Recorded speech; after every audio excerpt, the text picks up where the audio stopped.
स्वागत है बच्चों आप सभी का इस YouTube चैनल पर। आज हम पढ़ेंगे सभी 11th बायोलॉजी का फर्स्ट चैप्टर जिसका नाम है द लिविंग वर्ल्ड। बच्चों, मैं आप सभी को इस चैप्टर में पॉइंट टू पॉइंट हर एक बात अच्छे से एक्सप्लेन करूंगा और आप सभी इस चैप्टर के नोट्स भी लिख सकते हैं, क्योंकि मैं आपको इस चैप्टर में जो हर पॉइंट है वो एक नोट्स के रूप में एक्सप्लेन करूंगा। तो आपको कुछ अलग से पढ़ने की ज़रूरत नहीं है, पूरी एनसीईआरटी इस चैप्टर में एक्सप्लेन होगी और पॉइंट टू पॉइंट हर चीज़ बताई जाएगी, तो आप इजीली अपने नोट्स भी बना सकते हैं। तो चलिए बच्चों, चैप्टर को स्टार्ट करते हैं। तो चैप्टर का नाम है द लिविंग वर्ल्ड। तो सबसे पहले हमें पता होना चाहिए कि लिविंग वर्ल्ड का मतलब क्या होता है। अब लिविंग वर्ल्ड का मतलब होता है सजीव जगत। सजीव का मतलब होता है जिंदा, यानी कि हमारे अर्थ पर जितने भी सारी चीज़ें हैं उसमें दो कैटेगराइज हैं, यानी कि एक तो होता है लिविंग और एक होता है नॉन लिविंग। तो हम जितने भी दुनिया में अर्थ पे ऑर्गेनिज्म है वो लिविंग में आते हैं। तो हमारा ऑर्गेनिज्मों का वर्ल्ड, इसी को बोला गया यहाँ पे लिविंग वर्ल्ड, यानी कि सजीव जगत, यानी कि ऑर्गेनिज्मों का वर्ल्ड। तो इस सब को हमें इस चैप्टर में पढ़ना है, ये चैप्टर के नाम का मतलब है। अब हम पढ़ते हैं, जैसे आप पढ़ रहे हो भाई 11th बायोलॉजी को, तो बायोलॉजी होती क्या है। आपको सबसे पहले बायोलॉजी के बारे में पता होना चाहिए, व्हाट इज़ द बायोलॉजी। तो बायोलॉजी की डेफिनेशन है, क्योंकि होता यह है कि बहुत बार टीचर जो होते हैं, जब आप 11th में साइंस साइड लेके जाते हो तो सबसे पहले टीचरों का क्वेश्चन होता है कि बेटा व्हाट इज़ बायोलॉजी, बायोलॉजी क्या होती है। तो बायोलॉजी क्या है, biology is the story of life on earth. हमारी अर्थ पर जो भी लाइफ है, जो भी ऑर्गेनिज्म है, उसकी सारी स्टोरी जो हम पढ़ते हैं उसी को हम बायोलॉजी कहते हैं, यानी कि ऑर्गेनिज्म के कैरेक्टर्स, उसकी बॉडी की एनाटमी, सब कुछ जो भी हम ऑर्गेनिज्म से रिलेटेड पढ़ते हैं वो हमारी साइंस की एक ब्रांच है जिसे हम बायोलॉजी कहते हैं। तो इसलिए biology is the story of life on earth. या फिर इसकी एक और डेफिनेशन है, वो है biology is the study of organism on earth, यानी कि ऑर्गेनिज्म जो है हमारी अर्थ पे उनके स्टडी करने को, इसे भी हम बायोलॉजी कहते हैं। तो this is the definition of the biology. अब हम पढ़ते हैं चैप्टर को स्टार्टिंग से एक एक पॉइंट करके। तो बच्चों, अब इस चैप्टर का सबसे पहला टॉपिक आता है जिसका नाम है बायोडाइवर्सिटी। तो what is the mean of the biodiversity. तो बायोडाइवर्सिटी का मतलब होता है कि हमारी जो अर्थ है उस पर बहुत वैराइटीज़ ऑफ ऑर्गेनिज्म प्रेजेंटेड है। मतलब हमारी अर्थ पर बहुत तरीके के ऑर्गेनिज्म है, जैसे शेर हो गया, कुत्ता हो गया, बिल्ली हो गया, हम इंसान भी एनिमल में ही आते हैं। तो इतनी तरीके की वैराइटीज़ के जो हमारी अर्थ पे ऑर्गेनिज्म है, इसी को कहते हैं बायोडाइवर्सिटी। क्योंकि बायो माने होता है ऑर्गेनिज्म या लाइफ, और डाइवर्सिटी माने होता है डिफरेंस, या कह सकते हो वेरिएशन। तो इसीलिए बायोडाइवर्सिटी का मतलब होता है कि हमारी अर्थ पर जितने भी तरीके के वैराइटीज़ के जो ऑर्गेनिज्म हैं उसी को बायोडाइवर्सिटी कहते हैं। अब जैसे हम किसी एक एरिया में रहते हैं, जैसे हम रहते हैं दिल्ली में, तो दिल्ली में हम जब रहते हैं तो यहाँ पर जो ऑर्गेनिज्मों की वैराइटीज़ होगी वो इतनी नहीं होगी। जैसे दिल्ली में अगर हम रहते हैं तो यहाँ पर इंसान होंगे और डॉग होंगे या फिर कैट होंगे या फिर कुछ बर्ड्स होंगे, है ना, यही बस इतनी बायोडाइवर्सिटी यहाँ की होगी। लेकिन अगर हम जंगल में जाएंगे तो जंगल में various types of the organism presented होंगे। वहाँ पर बहुत वेराइटीज़ हमें एनिमल्स की मिलेगी, बर्ड्स की मिलेगी, जो हमने आज तक नहीं देखी होगी। इसका मतलब जंगल में गए तो बायोडाइवर्सिटी बढ़ गई। ऐसे ही अगर हम नदी में जाते हैं तो वहाँ पर कुछ मछलियाँ मिलेंगी, लेकिन अगर हम समुद्र में जाएंगे तो वहाँ पर बहुत तरीके की डिफरेंट काइंड की हमें फिशेस मिलेंगी। इसका मतलब है कि नदी से जैसे ही हम समुद्र में गए वहाँ पर बायोडाइवर्सिटी ऑर्गेनिज्म की बढ़ गई, क्योंकि वहाँ various type of organism presented है। तो इसी को कहते हैं बायोडाइवर्सिटी।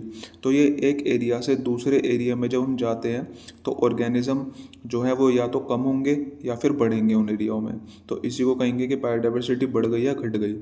तो अब हम इसकी डेफिनेशन पढ़ते हैं। तो डेफिनेशन है number and types of organism present on earth, यानी कि हमारी अर्थ पर जितने भी नंबर हैं और जो उनके टाइप्स ऑर्गेनिजम्स के वो प्रेजेंटेड है उसे बायोडाइवर्सिटी कहते हैं। जितने ऑर्गेनिज्म के टाइप बढ़ेंगे और उनके नंबर बढ़ेंगे उतनी बायोडाइवर्सिटी बढ़ती जाएगी, और जितने कम होंगे उतनी कम होती जाएगी। जैसे अगर आप अपनी क्लास में पढ़ते हैं और आपकी क्लास में 30 बच्चे हैं और अब 30 की जगह हो गए 50, तो बायोडाइवर्सिटी बढ़ गई, ऐसे आप समझ सकते हो।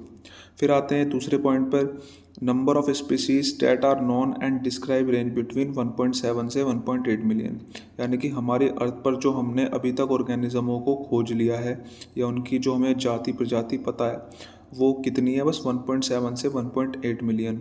मिलियन में होते 10 लाख, यानी कि 17 लाख से लेकर के 18 लाख स्पीसीज जो हमें ऑर्गेनिज्मों की पता है अर्थ पे, वो हमने खोज ली है।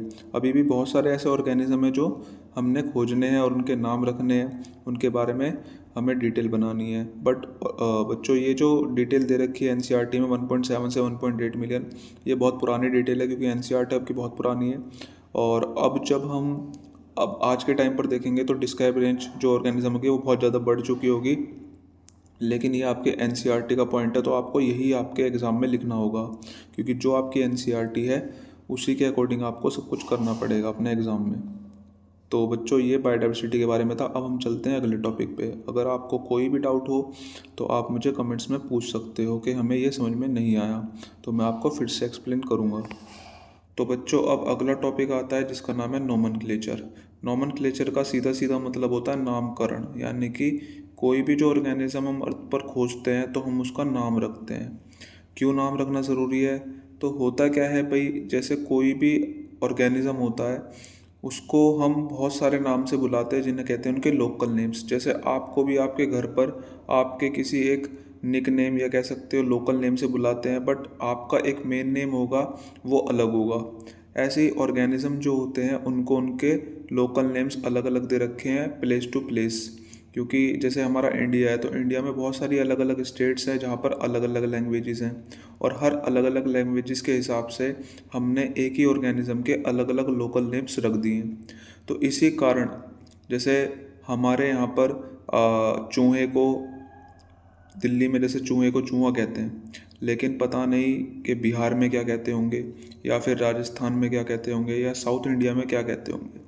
तो इसी कारण कि भाई कोई भी ऑर्गेनिज्म जो होता है उसको अलग अलग लैंग्वेजेस में हम अलग अलग नाम से बोलते हैं, जिन्हें कहते हैं इनके लोकल नेम्स। अब local name place to place vary हो रहे हैं, यानी कि डिफरेंट हो रहे हैं। इसी वजह से साइंटिस्टों ने कोई भी ऑर्गेनिज्म है अर्थ पर जो हमें मिलता है, चाहे वो प्लांट हो चाहे वो एनिमल हो, उसका एक नेम रख दिया है जिसको पूरे वर्ल्ड में जाना जाएगा, और इसी को हम कहते हैं नोमेनक्लेचर, नामकरण। तो अब हम इसको पॉइंट टू पॉइंट पढ़ते हैं तो आपको और अच्छे समझ में आएगा। तो पहला पॉइंट है plants and animals in our own area, यानी कि जो हमारा एरिया है, हमारे एरिया में जो प्लांट्स और एनिमल्स हैं are known by their local names, उनको उनके जो लोकल नेम जो हमने दिए हैं उसके द्वारा हम जानते हैं। But this local names would vary from place to place, but ये जो लोकल नेम्स हमने इन्हें दिए हैं ये प्लेस टू प्लेस चेंज होते रहते हैं। जैसे आप दिल्ली में तो किसी को कुत्ता कह रहे हो, लेकिन पता नहीं उस कुत्ते को हम साउथ इंडिया में किस नाम से बोलते होंगे। फिर आता है अगला, naming of the living organism such that a particular organism is known by the same name all over the world is called nomenclature.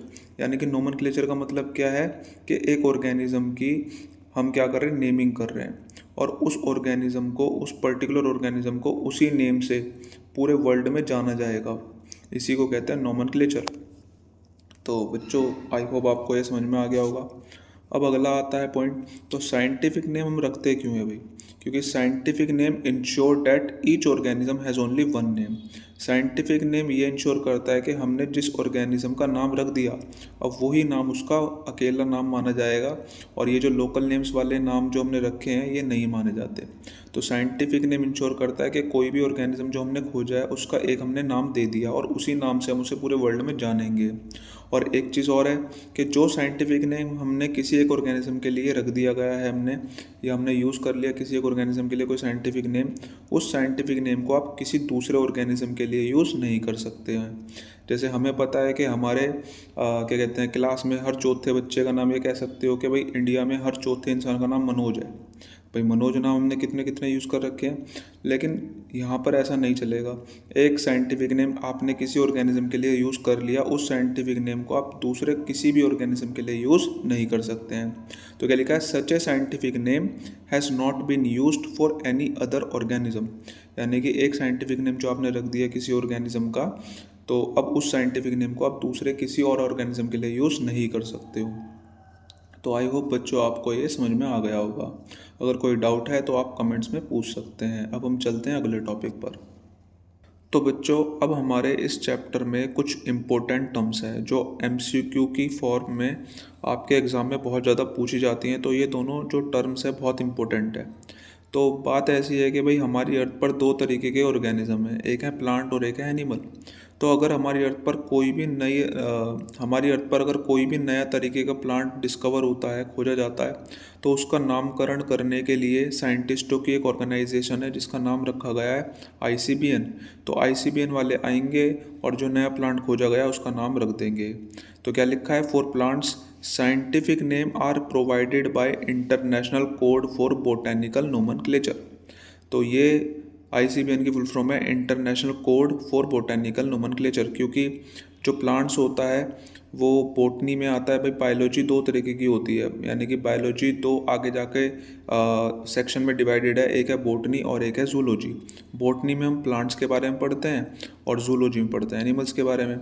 तो प्लांट्स के लिए जो साइंटिफिक नेम रखा जाएगा, तो ये साइंटिफिक नेम क्या है, एक तरीके का कोड है, और कोड भी कैसा है, इंटरनेशनल, क्योंकि पूरे वर्ल्ड में उस साइंटिफिक नेम के द्वारा ही हम प्लांट को जानेंगे अब। तो इसलिए प्लांट्स के लिए जो ICBN है उसकी फुल फॉर्म है इंटरनेशनल कोड, यानी कि इंटरनेशनल नाम फॉर बोटेनिकल नोमेनक्लेचर, यानी कि प्लांट्स के नामकरण का। ऐसे ही एनिमल्स के लिए जो साइंटिफिक नेम है उसकी ऑर्गेनाइजेशन का नाम है ICZN, और इसमें लिखा है for animals scientific name are provided by international code of zoological nomenclature. तो बच्चों अगर आपने ध्यान से देखा हो तो ICBN की फुल फॉर्म है international code for botanical nomenclature, तो यहाँ पे आ रहा है 4। लेकिन एनिमल्स के अगर आप नामकरण को देखोगे तो इसकी ऑर्गेनाइजेशन का नाम है international code of zoological nomenclature. तो यहाँ पर ऑफ है और ऊपर 4 है। अब बहुत बार ऐसा होता है कि जैसे दोनों में आप 4 भी लगा सकते हो, लेकिन इसके ऊपर कभी कभार MCQ भी आ जाता है कि ICBN और ICZN की फुल फॉर्म क्या है। तो याद रखिएगा ZN में ऑफ लगता है। वैसे इससे कोई ज़्यादा फर्क तो नहीं पड़ता, लेकिन आपको तो पता ही है भाई, CBSE वाले कुछ भी दे देते हैं क्वेश्चन बना करके, नीट में भी कुछ भी आ सकता है।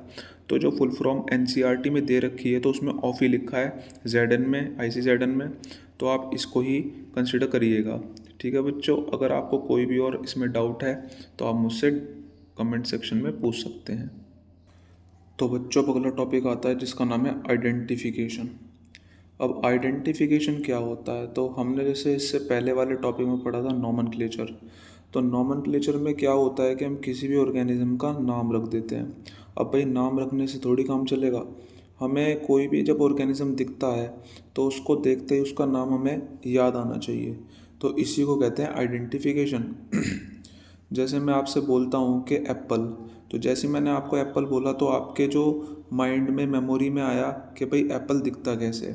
ऐसे ही अगर मैं आपसे बोलूँगा लायन, तो लायन जैसे मैंने बोला तो आपके मेमोरी में आएगा कि भाई लायन कैसा दिखता है। उसी के आधार पे आप उसका नाम समझ सकते हो, यानी कि किसी भी ऑर्गेनिज्म का जो नाम होता है हम उसके बाहर के मॉर्फोलॉजिकल कैरेक्टर के आधार पर ही देख सकते हैं। भाई अगर आपके सामने कोई भी शेर आएगा तो आप उसको देख करके बता दोगे कि भाई इसका नाम शेर है। अगर कोई कुत्ता आएगा तो उसको देख करके आप बता दोगे कि वो कुत्ता है। अब ऐसा नहीं होगा कि कुत्ते को आप शेर बता दोगे और शेर को आप कुत्ता बता दोगे, क्यों? क्योंकि आपने उनको पहले से देख रखा है, आपको उनके मॉर्फोलॉजिकल यानी कि बाहर के कैरेक्टर्स पता हैं, उसी के आधार पर आप उसका नाम रखोगे। जैसे और अच्छे से बताएं तो जैसे आपके पास कोई आपका फ्रेंड आता है, तो फ्रेंड को देखकर, उसकी शक्ल को देखकर आप उसका नाम बता दोगे।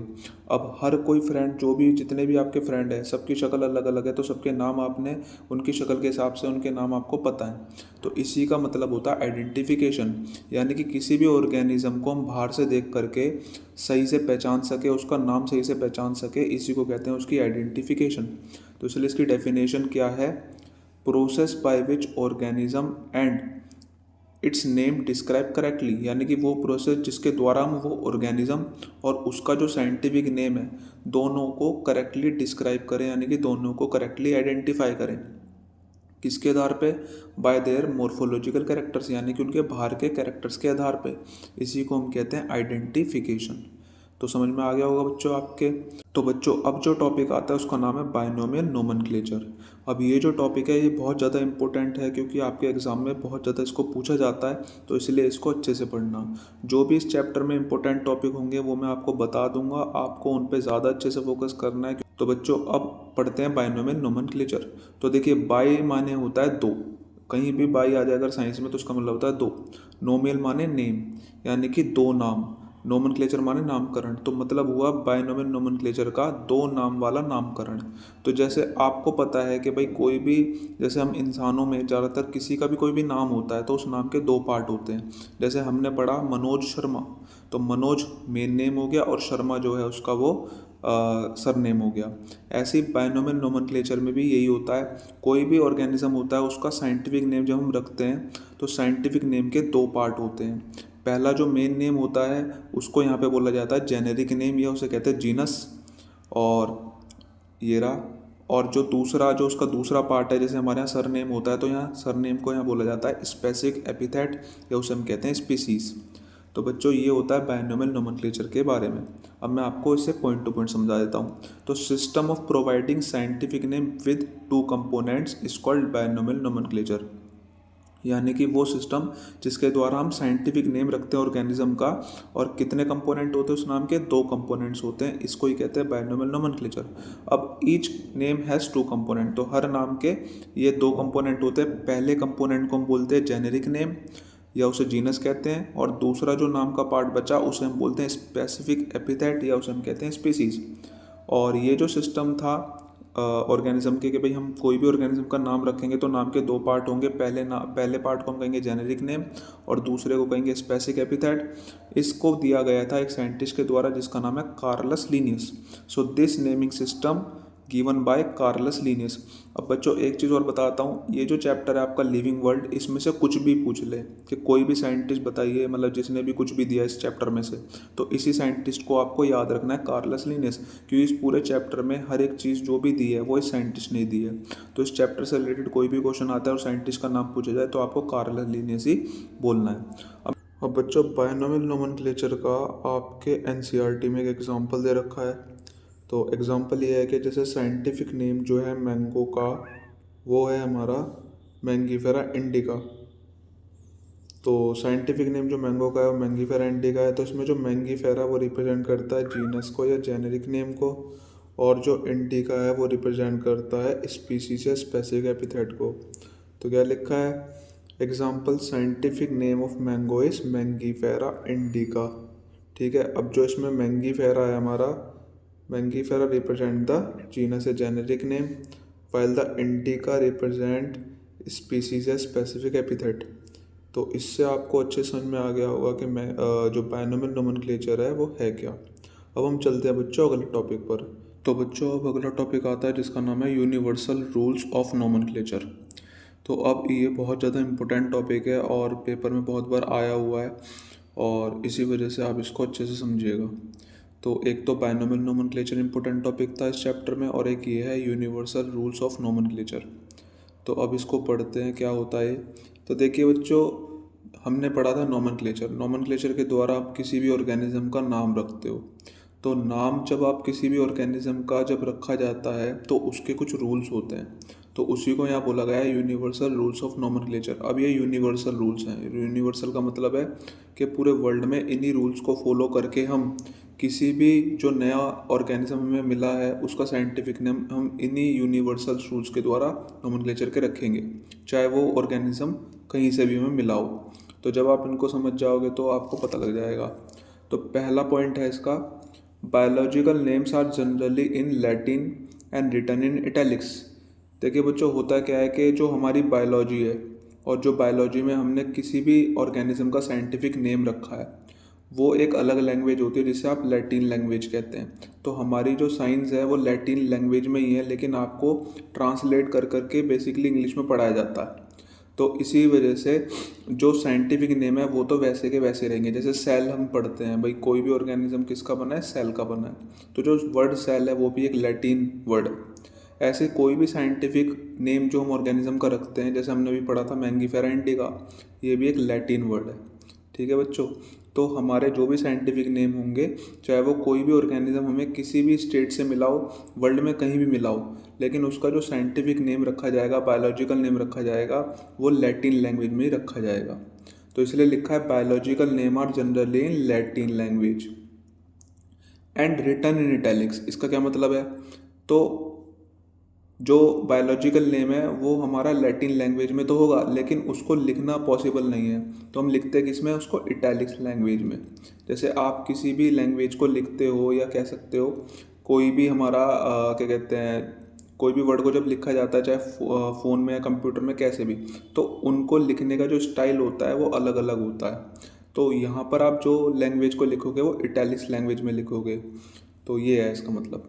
तो पहला जो पॉइंट आपको समझ में आ गया होगा इस यूनिवर्सल रूल नोमेनक्लेचर का, कि बायोलॉजिकल नेम को लैटिन लैंग्वेज में हम पढ़ते हैं बट रिटर्न किस में करा जाता है, इटैलिक्स लैंग्वेज में। फिर उसके बाद दूसरा जो इसमें पॉइंट है, मतलब पहले में 2 पॉइंट होते हैं मेन। तो ए तो आपको समझ में आ गया। बी पॉइंट क्या है, दे आर लैटिनाइज्ड और derived from the Latin irrespective of their origin. इसका क्या मतलब है, कोई भी ऑर्गेनिज्म हमें किसी भी वर्ल्ड में, स्टेट में या किसी भी कंट्री में मिला हो, लेकिन हम उसका जो नाम रखेंगे वो लैटिन लैंग्वेज में रखेंगे, irrespective of their origin. Origin से हमें मतलब नहीं है कि हमें कहाँ मिला है। ऐसा नहीं होगा कि भाई इंडिया में मिला है तो इंडिया वाले उसका कोई अपने तरीके से नाम रखेंगे, या चाइना में मिला है या चाइना वाले अपने तरीके से उसका नाम रखेंगे। ऐसा नहीं होगा। कोई भी जो ऑर्गेनिज्म हमने डिस्कवर करा है, हमें नया मिला है, उसका साइंटिफिक नेम रखा जाएगा तो लैटिन लैंग्वेज में ही रखा जाएगा, irrespective of their origin. Origin से कोई मतलब नहीं है। और लिखा किस में जाएगा, तो इटैलिक्स लैंग्वेज में लिखा जाएगा। अब आते हैं अगले पे। तो first word in the biological name represent the genus while the second denote the specific epithet. तो ये दूसरा पॉइंट है। इसका क्या मतलब है, जो आपने पढ़ ही लिया है कि जो पहला वर्ड होगा बायोलॉजिकल नेम में वो जीनस को रिप्रेजेंट करता है, और जो सेकंड वर्ड होता है हमारा वो स्पेसिफिक एपिथेट को रिप्रेजेंट करता है ना बच्चों। तो अब चलते हैं तीसरे पर। तीसरा पॉइंट है, both words in the biological name when hand written are separately underline. अब देखिए होगा क्या, भाई हमें पता है बायोलॉजिकल नेम लैटिन लैंग्वेज में होता है और लिखा जाता है इटैलिक्स में, लेकिन हम इटैलिक्स लैंग्वेज जो है उसको अपने हाथों से नहीं लिख सकते हैं, क्योंकि वो थोड़ा कर्व राइटिंग होती है। तो इसी वजह से बायोलॉजिकल नेम को जब आप हैंड रिटन करोगे तो करना कुछ नहीं है, नॉर्मल जैसे लिखा जाता है आप इंग्लिश में लिखते हो, बट उसको क्या कर दोगे फिर अंडरलाइन कर दोगे। हैंड रिटन करने के बाद क्या कर दोगे, अंडरलाइन। तो बायोलॉजिकल नेम को लिखा और अंडरलाइन कर दीजिए। अब ये ज़रूरी क्यों है, तो ये जो तरीका है ये रिप्रेजेंट करता है इसके लैटिन ओरिजिन को। और अगर आप इसको प्रिंट करके लिखते हो, जैसे आपने कंप्यूटर में इसको प्रिंट करा है, तो प्रिंट करने के लिए आपको इटैलिक्स लैंग्वेज में लिखना पड़ेगा, जो थोड़ा कर्व लैंग्वेज होती है। तो इसलिए तीसरा पॉइंट का मतलब है, both words in the biological name when hand written are separately underline.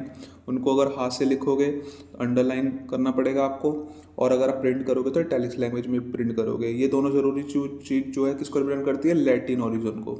इससे पता लगता है कि बायोलॉजिकल नेम जो है उसका लैटिन ओरिजिन है। अब आते हैं चौथे पॉइंट पे। तो फर्स्ट वर्ड डिनोट करता है जीनस को, और पता है ना बायोलॉजिकल नेम में जो पहला वर्ड है वो जीनस को जो डिनोट करता है, उसका जो पहला जो लेटर होगा वो कैपिटल में होगा। तो इसलिए लिख रखा है first word denoting the genus start with a capital letter. तो बायोलॉजिकल नेम का जो फर्स्ट वर्ड है, जो जीनस जिसम कहते हैं, उसका आगे का सबसे पहला लेटर कैपिटल होना चाहिए। लेकिन स्पेसिफिक एपिथेट जो हम लिखते हैं, यानी कि जो स्पीसीज वर्ड होता है, उसके सारे लेटर स्मॉल से होंगे, आगे के हों या पीछे के हों। जैसे हमारा कोई भी नेम होता है तो उसमें मेन नेम का आगे का लेटर कैपिटल में होता है और सर नेम का भी आगे का लेटर कैपिटल में होता है, लेकिन यहाँ पर ऐसा नहीं होता। साइंटिफिक नेम में सिर्फ सबसे आगे वाला जो पहले का जो लेटर है वही कैपिटल में होगा, उसके बाद सारे लेटर स्मॉल होंगे। तो जीनस का पहला लेटर कैपिटल एम, उसके बाद सारे स्मॉल में, और इंडिका का जो पहला लेटर है वो भी स्मॉल में। तो ये आपको याद रखना है कि फर्स्ट वर्ड जो होता है हमारा जीनस का सिर्फ वही कैपिटल में होता है, बाकी सारे वर्ड जितने साइंटिफिक नेम के स्मॉल में होंगे। तो ये आपको समझ में आ गया होगा बच्चों। अब एक रूल और इसका 5वां, तो उस पर चलते हैं।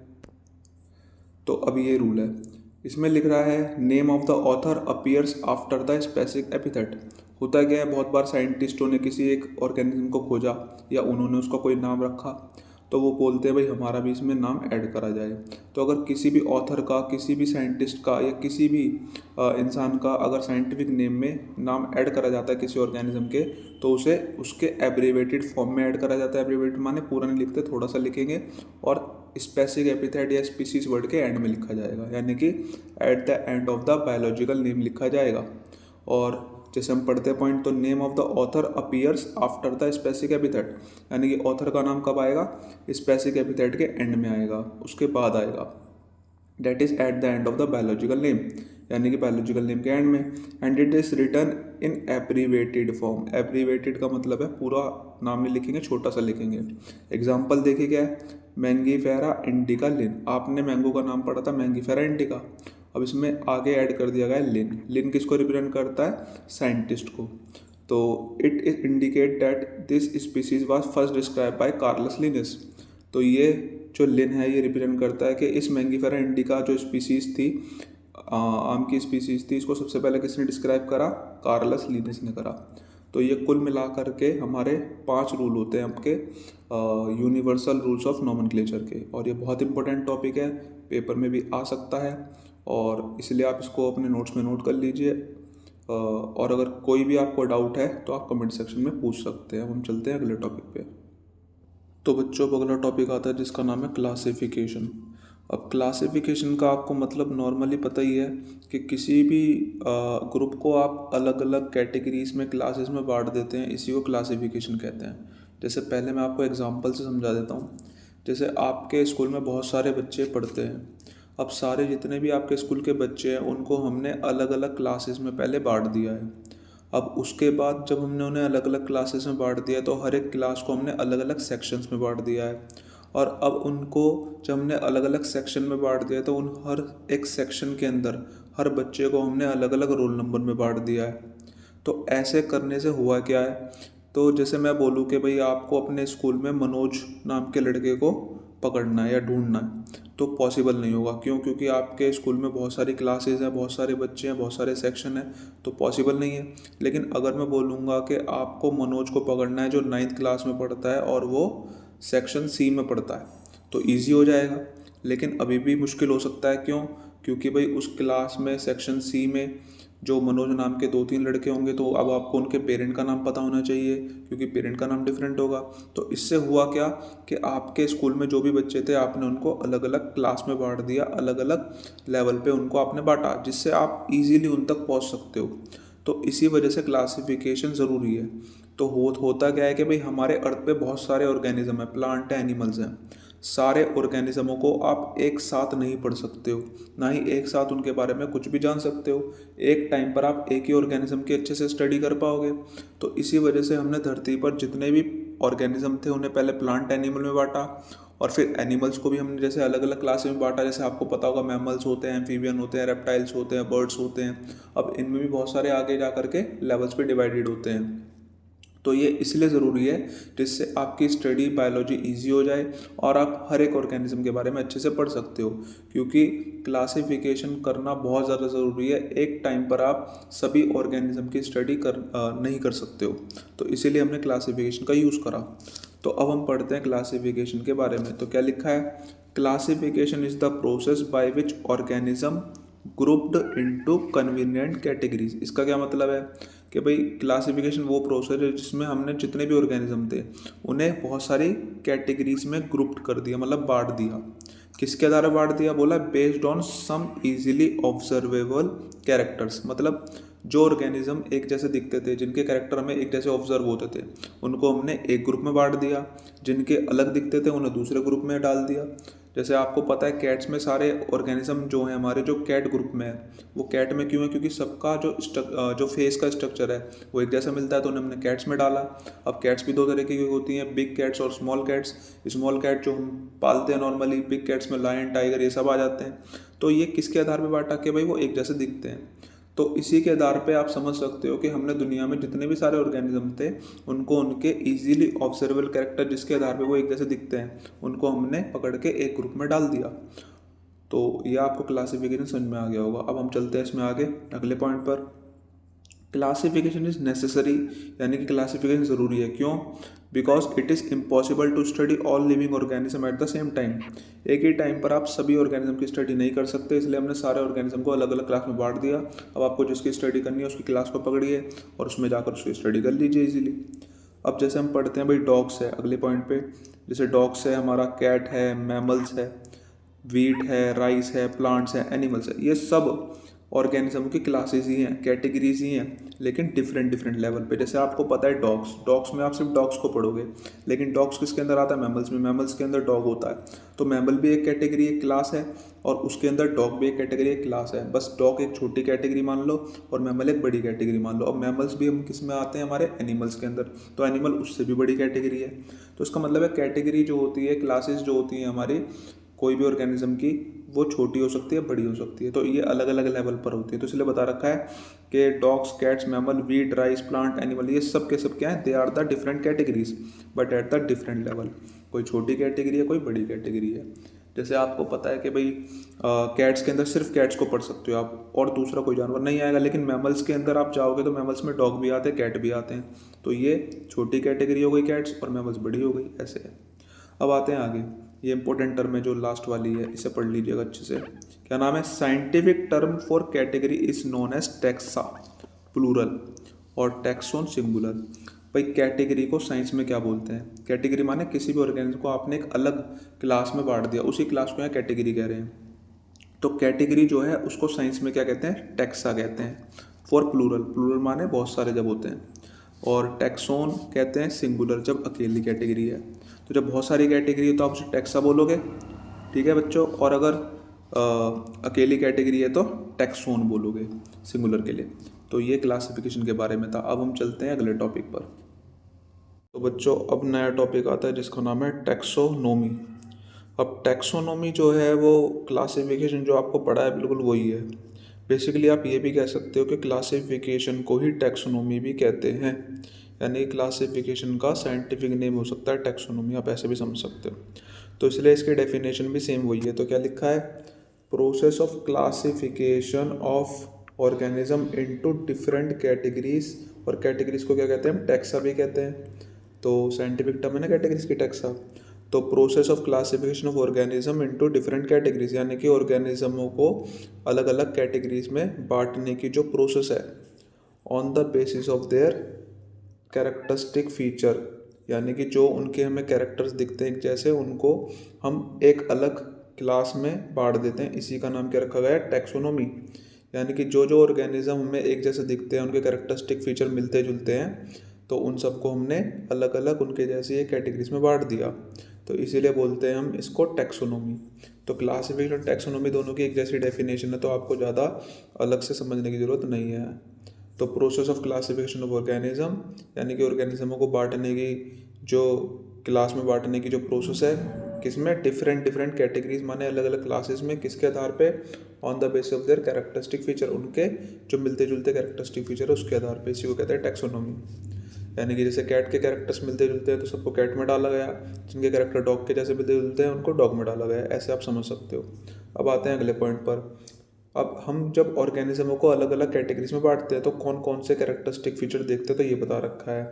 तो एक्सटर्नल एंड इंटरनल स्ट्रक्चर, मतलब वो बाहर से मोर्फोलॉजिकली कैसे दिखता है, एक्सटर्नल स्ट्रक्चर कैसा है उसका, और इंटरनल स्ट्रक्चर अंदर से कैसा दिखता है। बॉडी को अगर काट के अंदर से एनाटॉमी को देखेंगे उसकी, तो अंदर के भी स्ट्रक्चर वैसे ही होने चाहिए जैसे सब में है।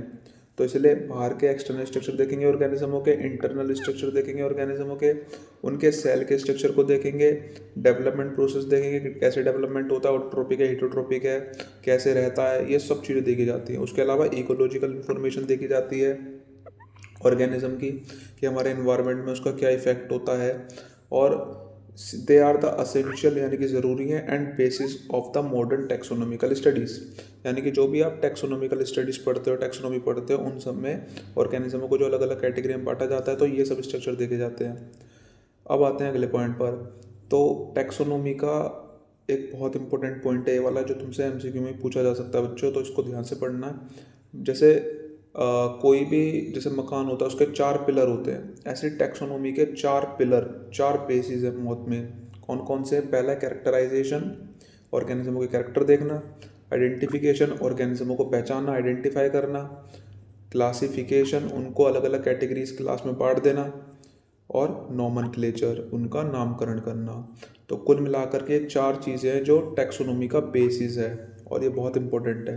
जैसे 4 पिलर होते हैं किसी भी चीज़ के, ऐसे यहाँ पर ये 4 सपोर्ट है, 4 बेसिस है टैक्सोनॉमी के। कैरेक्टराइजेशन, ऑर्गेनिज्म के कैरेक्टर्स, आइडेंटिफिकेशन ऑर्गेनिज्म को सही से आइडेंटिफाई करना, क्लासिफिकेशन को क्लास में बांटना और उनका नामकरण नोमेनक्लेचर करना। तो ये इंपॉर्टेंट पॉइंट है सबसे ज़्यादा, तो इसको याद रखिएगा। इनको आप जैसे जैसे मैं आपको नोट्स में पढ़ाता जा रहा हूँ आप इनको नोट्स कर सकते हैं इजीली। आपको ये एनसीईआरटी से बने हुए नोट्स है तो कोई दिक्कत नहीं होगी और अच्छा ही आप इसको कर पाओगे। अब चलते हैं आगे। तो बच्चों अब नया टॉपिक आता है जिसका नाम है सिस्टमेटिक्स, और ये जो टॉपिक है ये बहुत ज़्यादा इंपॉर्टेंट है, आपके एग्जाम में कई बार पूछा जाता है, तो इसकी तैयारी आप अच्छे से करिएगा। तो चलिए स्टार्ट करते हैं। तो सिस्टमेटिक्स से आपको थोड़ा थोड़ा समझ में आ रहा होगा। सिस्टम जैसे होता है कि भाई कोई भी चीज़ का एक सिस्टम होता है। सिस्टम माने एक तौर तरीके से चीज़ करी जाती है, ऐसी ही सिस्टमेटिक्स भी है। इसमें हमने ऑर्गेनिज्मों को एक सिस्टम के अकॉर्डिंग अरेंज कर रखा है, उनको बांट रखा है, तो इसीलिए इसका नाम रखा गया है सिस्टमेटिक्स। अब इसकी डेफिनेशन इंपॉर्टेंट है, क्या है? Study of different kind of organism, their diversities and relationship among them is known as systematics. अलग अलग ऑर्गेनिज्म की स्टडी करना, उनकी विविधताएं जानना, डाइवर्सिटीज़ के वो कैसे कैसे अलग हैं और उनके रिलेशनशिप कैसे कैसे मिलते जुलते हैं, इन सबको हम स्टडी करते हैं किसके अंदर? सिस्टमेटिक्स के अंदर। दोबारा बताता हूँ, अलग अलग ऑर्गेनिज्म की स्टडी करना और वो कैसे कैसे अलग है, उनकी डाइवर्सिटीज़ के आधार पर उन्हें पता करना, और फिर वो कैसे कैसे आपस में मिलते भी हैं, मतलब उनके जो कुछ कैरेक्टर मिलते जुलते हैं उसको पता करना, इसी को कहते हैं हम सिस्टमेटिक्स।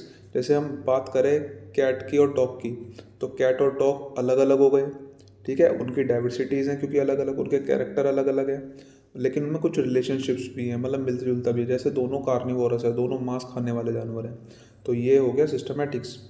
अब आते हैं आगे। जो वर्ड सिस्टमेटिक्स है वो आया कहाँ से? तो बता रखा है word systematics is drive from the Latin word Systema. Systema एक लैटिन वर्ड है, उससे इसको ड्राइव करा गया, जिसका क्या मतलब होता है? तो word Systema which means systematic arrangement of organism, यानी कि जो भी ऑर्गेनिज्म है उनको एक सिस्टमेटिक अरेंजमेंट में लगा रहे हैं, मतलब एक सिस्टम के अकॉर्डिंग, एक तरीके के अकॉर्डिंग हम उन्हें अरेंज कर रहे हैं, पैटर्न में अरेंज कर रहे हैं, इसलिए इसका मतलब है सिस्टमेटिक अरेंजमेंट ऑफ ऑर्गेनिजम्स। अब कार्लस लीनियस, मैंने आपको बता रखा है इस चैप्टर में कुछ भी आए तो किसने करा है? कार्लस लीनियस ने करा है। तो Linnaeus use Systema Naturae as a title of his publication. Carolus Linnaeus ने अपनी एक बुक दी थी, एक बुक छापी थी जिसका नाम था, जिसका टाइटल था सिस्टमा नेचरिया, तो ये बता रखा है। तो इसके बारे में इसने भी बहुत कुछ दिया था, तो इसलिए बता रखा है कि भाई कार्लस लीनियस ने अपनी जो बुक दी थी, अपनी जो बुक छापी थी, उसका टाइटल क्या दिया था? Systema Naturae. अब आते हैं आगे। Systematics show evolutionary relationship between the organism.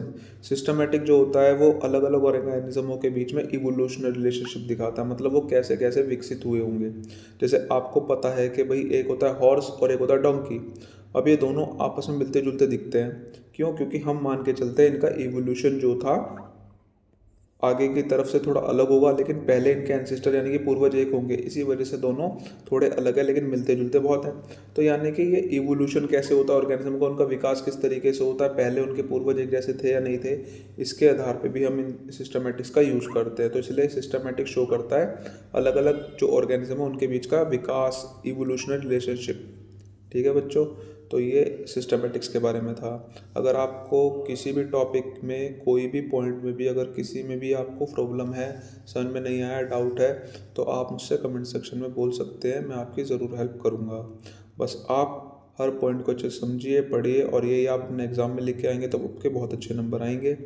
और ये जो नोट्स है आपके एनसीईआरटी से हैं, एनसीईआरटी से बनाए हुए हैं, तो आप इनको आसानी से नोट कर सकते हैं, इनकी स्टडी कर सकते हैं और अच्छे नंबर ला सकते हैं। अब चलते हैं अगले टॉपिक पे। तो बच्चों अब अगला टॉपिक आता है जिसका नाम है टैक्सोनॉमिक कैटेगरीज। अब टैक्सोनॉमिक कैटेगरीज होती क्या है? तो मैंने जैसे आपको पढ़ाया था कि भाई हमारी अर्थ पर जितने भी सारे ऑर्गेनिजम्स हैं उन सबको हमने अलग अलग क्लासेस में, कैटेगरीज में बांट दिया है, जिससे हम उनको इजीली पढ़ सकें। तो यही है वो टैक्सोनॉमिक कैटेगरीज। तो हमारे पास कुल मिलाकर के 7 टैक्सोनॉमिक कैटेगरीज होती हैं। कौन कौन सी होती हैं? तो सबसे पहले आती है स्पीसीज, फिर आती है जीनस, फिर आता है फैमिली, फिर आता है ऑर्डर, फिर आता है क्लास, फिर आता है फाइलम और फिर आता है किंगडम। ये सीरियल वाइज अरेंज है। अब इनको हम एक एक करके समझेंगे इस चैप्टर में और आपको अच्छे से समझ में आएगा। अब मैं थोड़ा सा आपको एग्जांपल के तौर पर इसका एक बेसिक समझा देता हूँ। तो जैसे हमें पता है हमारी अर्थ पर जितने भी सारे ऑर्गेनिज्म है वो 2 वैरायटीज़ में डिवाइडेड है, प्लांट्स में और एनिमल्स में। तो प्लांट्स की सबसे बड़ी कैटेगरी, जिसमें हम सीधा प्लांट को पकड़ेंगे, तो पहले प्लांट्स की जो कैटेगरी है सबसे बड़ी, उसका नाम है किंगडम प्लांटी। और ऐसी एनिमल्स जो होते हैं उनकी कैटेगरी का नाम है किंगडम एनिमेलिया। अब इनको हम आगे जा कर के अंदर पढ़ेंगे, जैसे प्लांट को आगे पढ़ेंगे तो उनके प्लांट के फाइलम आएंगे, फिर फाइलमों को भी अंदर जाके पढ़ेंगे तो प्लांट की क्लासेस आएंगी, फिर क्लास को भी अंदर जाके पढ़ेंगे तो ऑर्डर आएगा, फिर ऑर्डर को भी अंदर पढ़ेंगे तो प्लांट की फैमिलीज आएंगी, फिर फैमिलीज को भी अंदर पढ़ेंगे तो प्लांट के जीनस आएंगे, और जीनस को भी अंदर पढ़ेंगे तो प्लांट की स्पीसीज आएगी।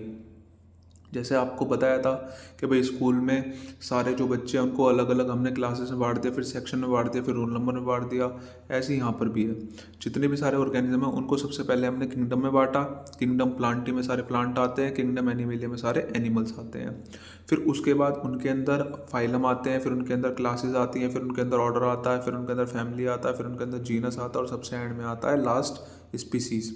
तो आप ये कह सकते हो कि स्पीसीज जो है हमारी वो सबसे पहली टैक्सोनॉमिक कैटेगरी है, और सबसे ऊपर की या सबसे बड़ी टैक्सोनॉमिक कैटेगरी वो कौन सी है? किंगडम। अब हम इनको एक एक करके जब समझेंगे तो आप अच्छे से समझ जाओगे। तो चलते हैं पॉइंट पे। तो पहला पॉइंट है इसका ये वाला, इसमें लिख रहा है classification is not a single step process. Classification एक सिंगल स्टेप नहीं है, क्योंकि आपने पहले एक क्लास बनाया और फिर उसको आगे जाके उसके अंदर भी कैटेगराइज कर दिए। तो क्लासिफिकेशन एक सिंगल स्टेप प्रोसेस नहीं है, इसके अंदर अंदर बहुत सारे स्टेप होते हैं, हर स्टेप जो है उसमें एक क्लास बनेगी, है ना बच्चों। तो क्लासिफिकेशन एक सिंगल स्टेप प्रोसेस नहीं है, but involves hierarchy of steps. Hierarchy का मतलब होता है कि स्टेप बाय स्टेप उसके अंदर उसके अंदर उसके अंदर ऐसे करके कैटेगरीज डिवाइडेड होती हैं। जैसे आपको पता है एनिमल्स के अंदर आती हैं अलग अलग कैटेगरी, एम्फीबियन, रेप्टाइल्स, बर्ड्स, और फिर मैमल्स के अंदर भी आगे जा करके और कैटेगरीज होती हैं। तो इसीलिए क्लासिफिकेशन एक सिंगल स्टेप प्रोसेस नहीं है, इसमें बहुत सारे स्टेप है। दूसरे लिखा है but involves hierarchy of step. Hierarchy माने group of steps in which each step, जिसमें हर एक स्टेप जो होगा रिप्रेजेंट करेगा एक रैंक को, या रैंक को आप कैटेगरी भी कहते हो, या टैक्सोन। यानी कि क्लासिफिकेशन जब आप किसी भी ऑर्गेनिज्म का करोगे तो हर क्लास को आप एक कैटेगरी तो मानोगे, तो उसे कैटेगरी को आप टैक्सोन भी कहते हो दूसरे टर्म में, या फिर उसको रैंक भी कह देते हैं।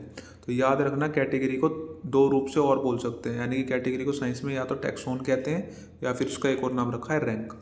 तो पहला पॉइंट आपको समझ में आ गया होगा, क्लासिफिकेशन एक सिंगल स्टेप प्रोसेस नहीं है, इसमें बहुत सारे स्टेप हैं, यानी कि हर स्टेप को आप कैटेगरी कह सकते हो। तो इसलिए लिखा है हिरार्ची ऑफ स्टेप्स, यानी कि ग्रुप ऑफ स्टेप्स, और ईच स्टेप को आप एक कैटेगरी या रैंक या टैक्सोन कहते हो। तो ये पहला पॉइंट था। अब आते हैं सारी कैटेगरीज या सारे स्टेप्स को जब आप मिला दोगे तो उसको एक साथ बोलते हैं टैक्सोनॉमिकल हिरार्ची। क्या बोला है? All the taxonomic categories together constitute the taxonomic hierarchy. जितने भी सारी कैटेगरीज हैं पूरे हमारे जो हमारे अर्थ पर जितने भी ऑर्गेनिज्म हैं उन सबको जितनी भी कैटेगरीज में उन्हें बांटा, सारी कैटेगरीज को एक साथ हम पढ़ते हैं। क्या पढ़ते हैं? Taxonomic hierarchy.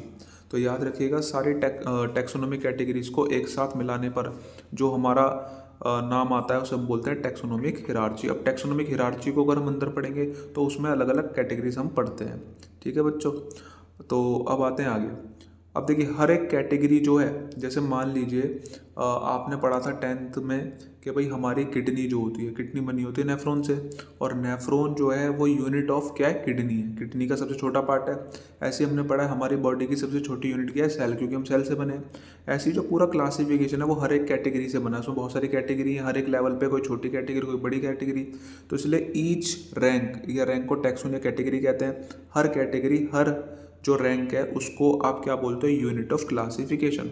भाई मैं बोलूँ क्लासिफिकेशन का सबसे छोटा पार्ट क्या है? क्या क्लासिफिकेशन की सबसे छोटी यूनिट क्या है? तो हर कैटेगरी उसका सबसे छोटा पार्ट होगा।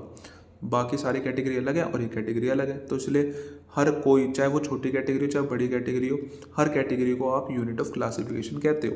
ये याद रखिएगा, ये वाला पॉइंट जो है ये इंपॉर्टेंट है। अब आते हैं आगे। तो टैक्सोनॉमिक कैटेगरी कौन कौन सी होती है? तो सबसे पहली टैक्सोनॉमिक कैटेगरी आती है स्पीसीज। इसको हम अगले जो टॉपिक है वो स्पीसीज में पढ़ेंगे। फिर उसके बाद अगली टैक्सोनॉमिक कैटेगरी आती है जीनस, फिर उसके बाद आता है फैमिली, फिर उसके बाद आता है ऑर्डर, फिर आता है क्लास, फिर आता है फाइलम, और सबसे बड़ी कैटेगरी किंगडम। तो सबसे छोटी कैटेगरी स्पीसीज होती है। स्पीसीज के बाद अगली कैटेगरी आती है जीनस, और फिर फैमिली, फिर ऑर्डर, फिर क्लास, फिर फाइलम, फिर किंगडम। ऐसे करके आप टैक्सोनॉमिक कैटेगरी पढ़ते हो। कुल मिलाकर 7 ये होती हैं।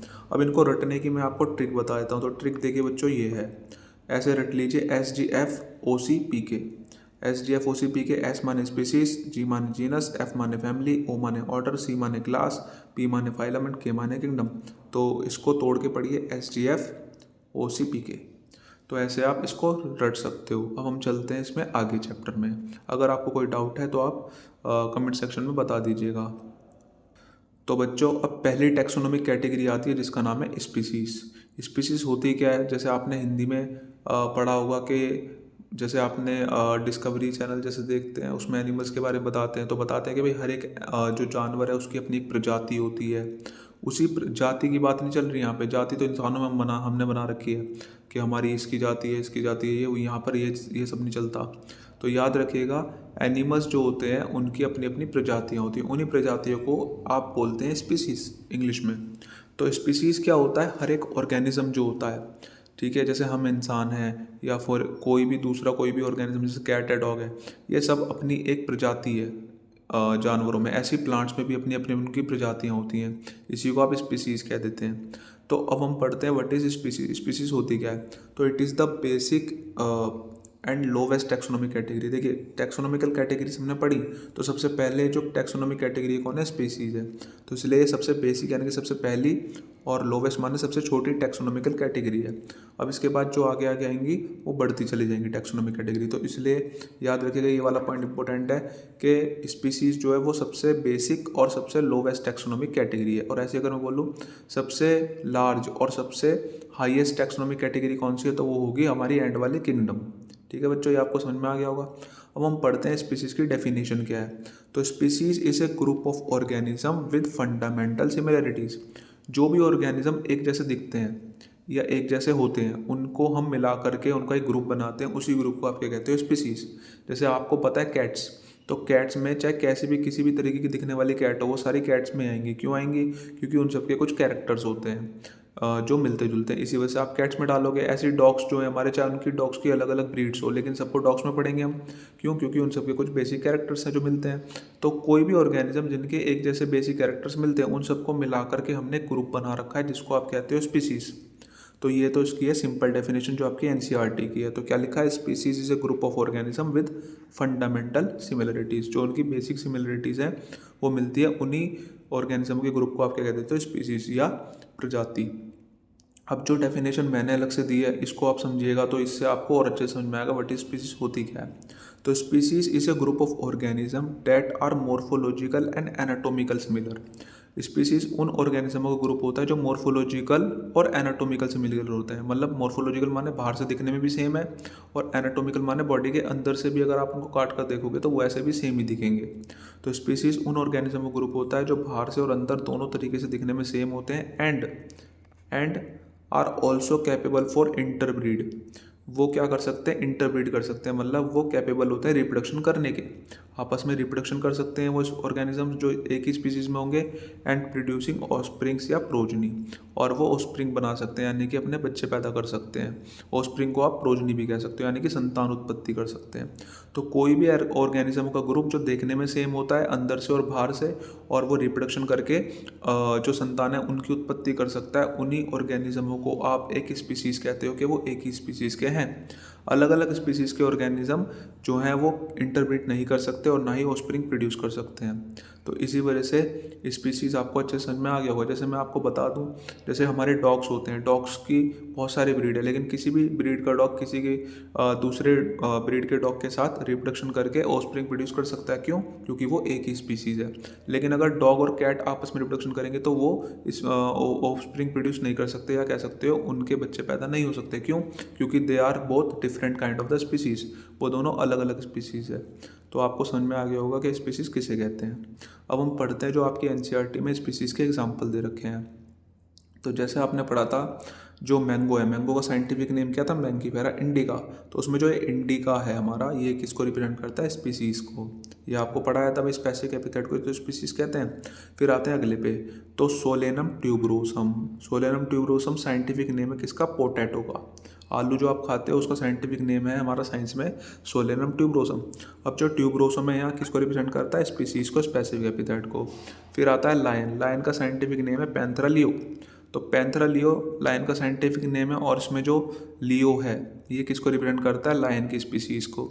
तो क्या लिखा है, Mangifera indica, Solanum tuberosum potato, Panthera leo lion, in which indica, tuberosum and leo represent the specific epithet या स्पीसीज। ये स्पीसीज को रिप्रेजेंट करते हैं।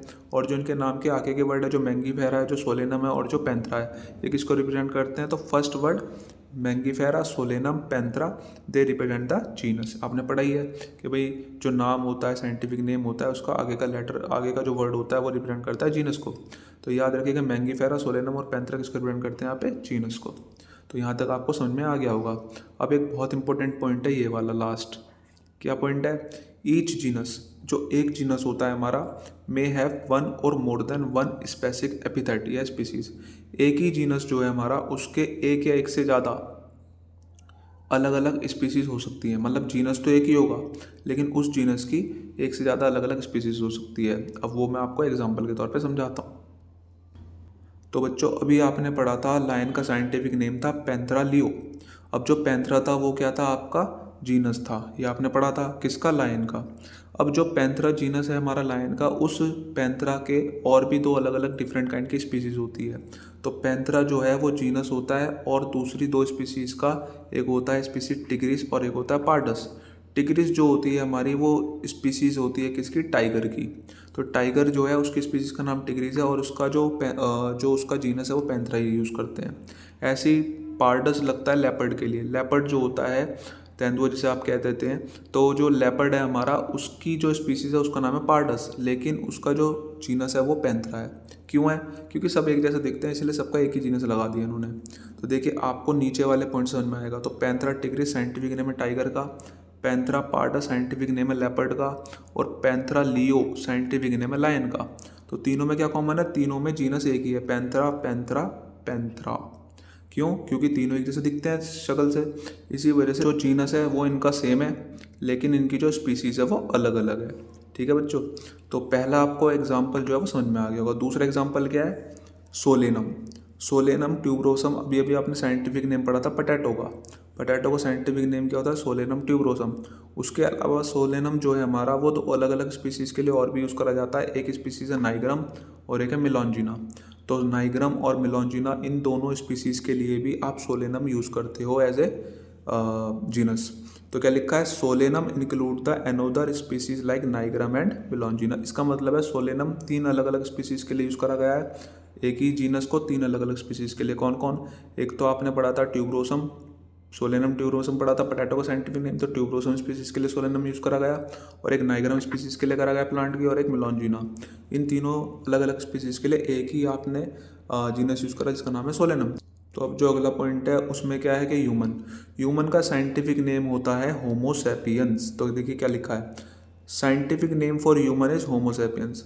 तो ह्यूमन का साइंटिफिक नेम होमो सैपियंस होता है हमारा, और इसमें जो सैपियंस है वो स्पीसीज़ के लिए लगा है, क्योंकि ह्यूमन की स्पीसीज़ का नाम है सैपियंस। तो ह्यूमन बिलोंग करता है स्पीसीज सैपियंस से, और उसका जीनस होता है होमो।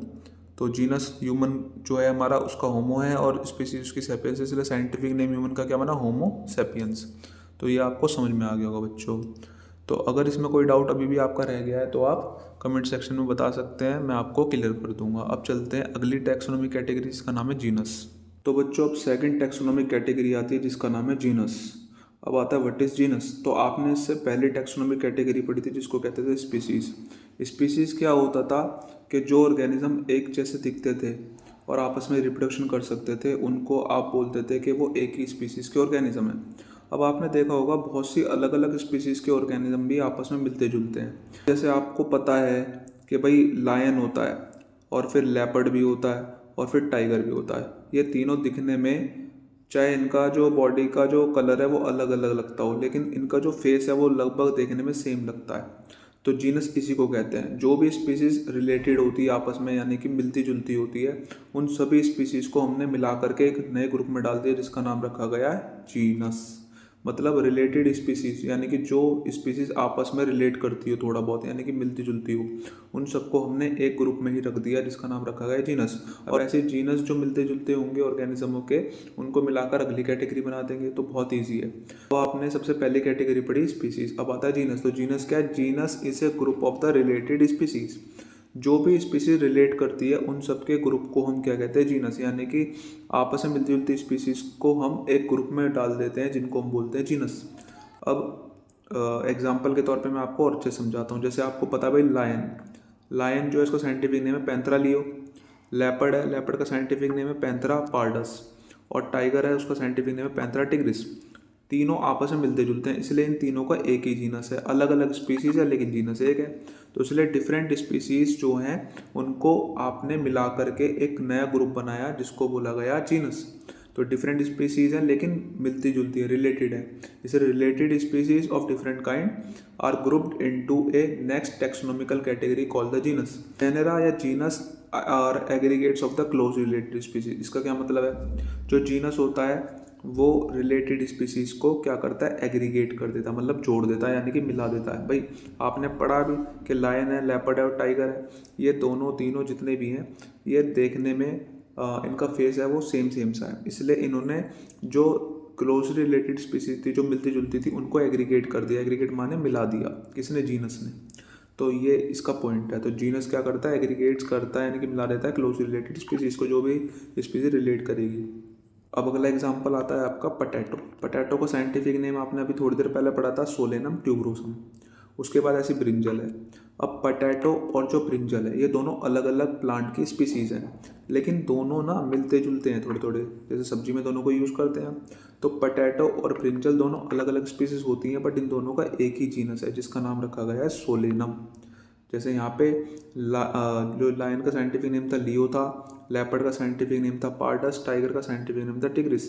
तीनों अलग अलग स्पीसीज है लेकिन मिलते जुलते थे, इसलिए इनका जीनस पैंथर रखा गया। ऐसे ही पटैटो और brinjal are two different species, दोनों अलग अलग स्पीसीज है but both belonging to same genus Solanum.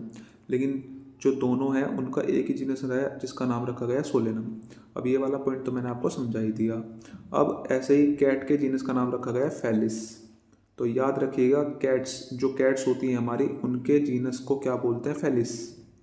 तो ये इसमें जीनस में इतना ही था। अब हम पढ़ते हैं अगली टैक्सोनॉमिक कैटेगरी को। तो बच्चों अब अगली टैक्सोनॉमिक कैटेगरी आती है जिसका नाम है फैमिली। अब आता है व्हाट इज फैमिली।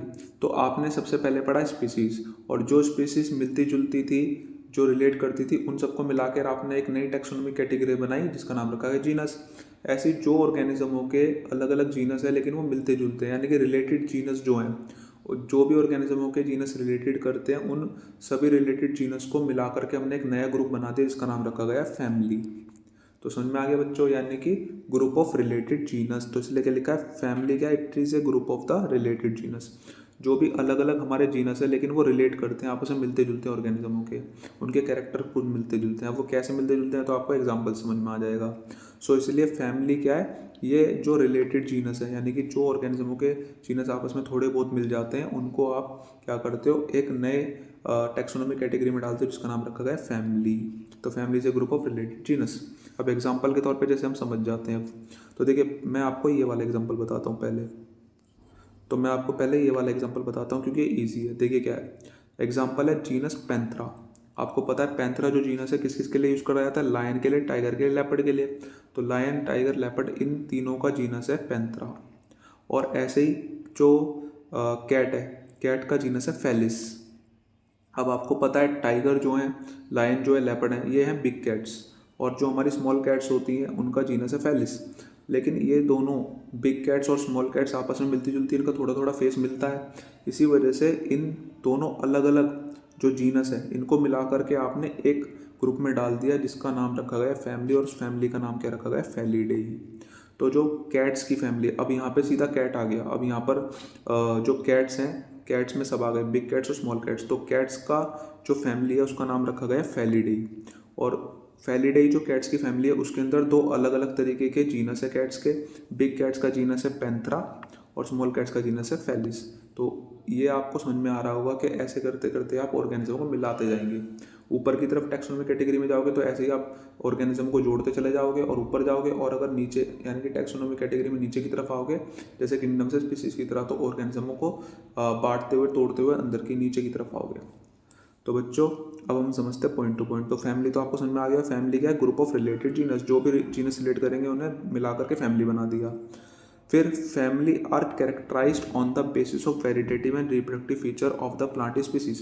प्लांट के केस में फैमिलीज जो है वो दो कैरेक्टर के आधार पर बनाई जाती है। उनके वेरिटेटिव कैरेक्टर, देखिए वेरिटेटिव कैरेक्टर किसे कहते हैं, जो भी प्लांट के एक्सटर्नल मोर्फोलॉजिकल कैरेक्टर, जैसे उनकी लीव्स का स्ट्रक्चर, उनके फ्लावर का स्ट्रक्चर, उनका स्टेम, उनकी रूट्स, ये सब बाहर से जो दिखता है उसे वेरिटेटिव कैरेक्टर कहते हैं प्लांट्स के। जैसे हमारे मोर्फोलॉजिकल या वेरिटेटिव होता है। तो फैमिलीज जो होता है हमारा कैरेक्टराइज होता है उनके वेरिटेटिव कैरेक्टर्स के आधार पे और उनके रिप्रोडक्टिव स्ट्रक्चर के आधार पे, कि प्लांट में रिप्रोडक्शन किसके आधार पे होता है। तो इनके दोनों के बेसिस के आधार पे हम प्लांट की फैमिलीज को बेसिस बनाते हैं या कह सकते हैं रिलेट करते हैं। अब उसके बाद आते हैं अगले पॉइंट पर। तो ये एग्जाम्पल इस चैप्टर में जो भी वो सारे इंपॉर्टेंट है, कोई भी एमसीक्यू तो बच्चों ये एग्जाम्पल है। इसमें क्या है भाई, प्लांट के 3 जीनस होते हैं अलग अलग, कौन कौन से, सोलेनम, पिटूनिया, धतूरा। तो प्लांट के 3 डिफरेंट हमारे जीनस हैं, बट ये तीनों जीनस प्लांट के जो हैं इनमें कुछ कैरेक्टर मिलते जुलते हैं, इसलिए तीनों को मिला करके हमने प्लेस करा फैमिली सोलेनेसी में। इसलिए क्या लिखा है, 3 different genus Solanum, Petunia, Datura are placed in the family Solanaceae. तो रिलेटेड जीनस है इसलिए इनको आपने नई फैमिली में डाल दिया, इसका नाम रखा गया प्लांट की फैमिली सोलेनेसी। उसके बाद ये वाला एग्जांपल आपको समझाया था, एक बार फिर सुन लीजिए। जीनस है पैंथरा, कंप्राइज करता है लायन, टाइगर, लेपर्ड, यानी कि इस जीनस में ये तीनों आते हैं। And it is put along with genus Felis. इसको कैट के जीनस फैलिस के साथ रखा गया है। क्यों? क्योंकि ये दोनों जो कैट्स हैं, बिग कैट, स्मॉल कैट से मिलती जुलती हैं, इसलिए इनकी एक ही दोनों जीनसों को मिला के एक फैमिली बनाई जिसका नाम रखा गया फैलिडेई। ठीक है बच्चों, अब ये कुछ स्पेशल पॉइंट है जो आपकी एनसीईआरटी में नहीं है लेकिन एक्स्ट्रा में लिखवा रखा है क्योंकि ये एमसीक्यू में आ जाते हैं। तो फर्स्ट पॉइंट ये रहा आपका, family of dog is Canidae and genus Canis. जो डॉग्स होते हैं उनकी जो फैमिली है उसका नाम रखा गया है कैनिडेई और इनका जो जीनस है उसका नाम है कैनिस। फिर ऐसे ही कैट्स होते हैं, कैट्स जो हैं उनकी जो फैमिली है उसका नाम आपको पता ही है फैलिडेई है और उनके जीनस का नाम है फैलिस। तो कैट के जीनस का नाम होता है फैलिस और जो उनकी फैमिली है वो फैलिडेई है। तो ये जो टैक्सोनॉमी कैटेगरी थी फैमिली, इसमें इतना ही है बस। अब चलते हैं अगली टैक्सोनॉमी कैटेगरी जिसका नाम है ऑर्डर। अगर आपको इसमें कोई डाउट है तो आप कमेंट सेक्शन में पूछ सकते हैं। तो बच्चों अब अगली टैक्सोनॉमी कैटेगरी आती है जिसका नाम है ऑर्डर।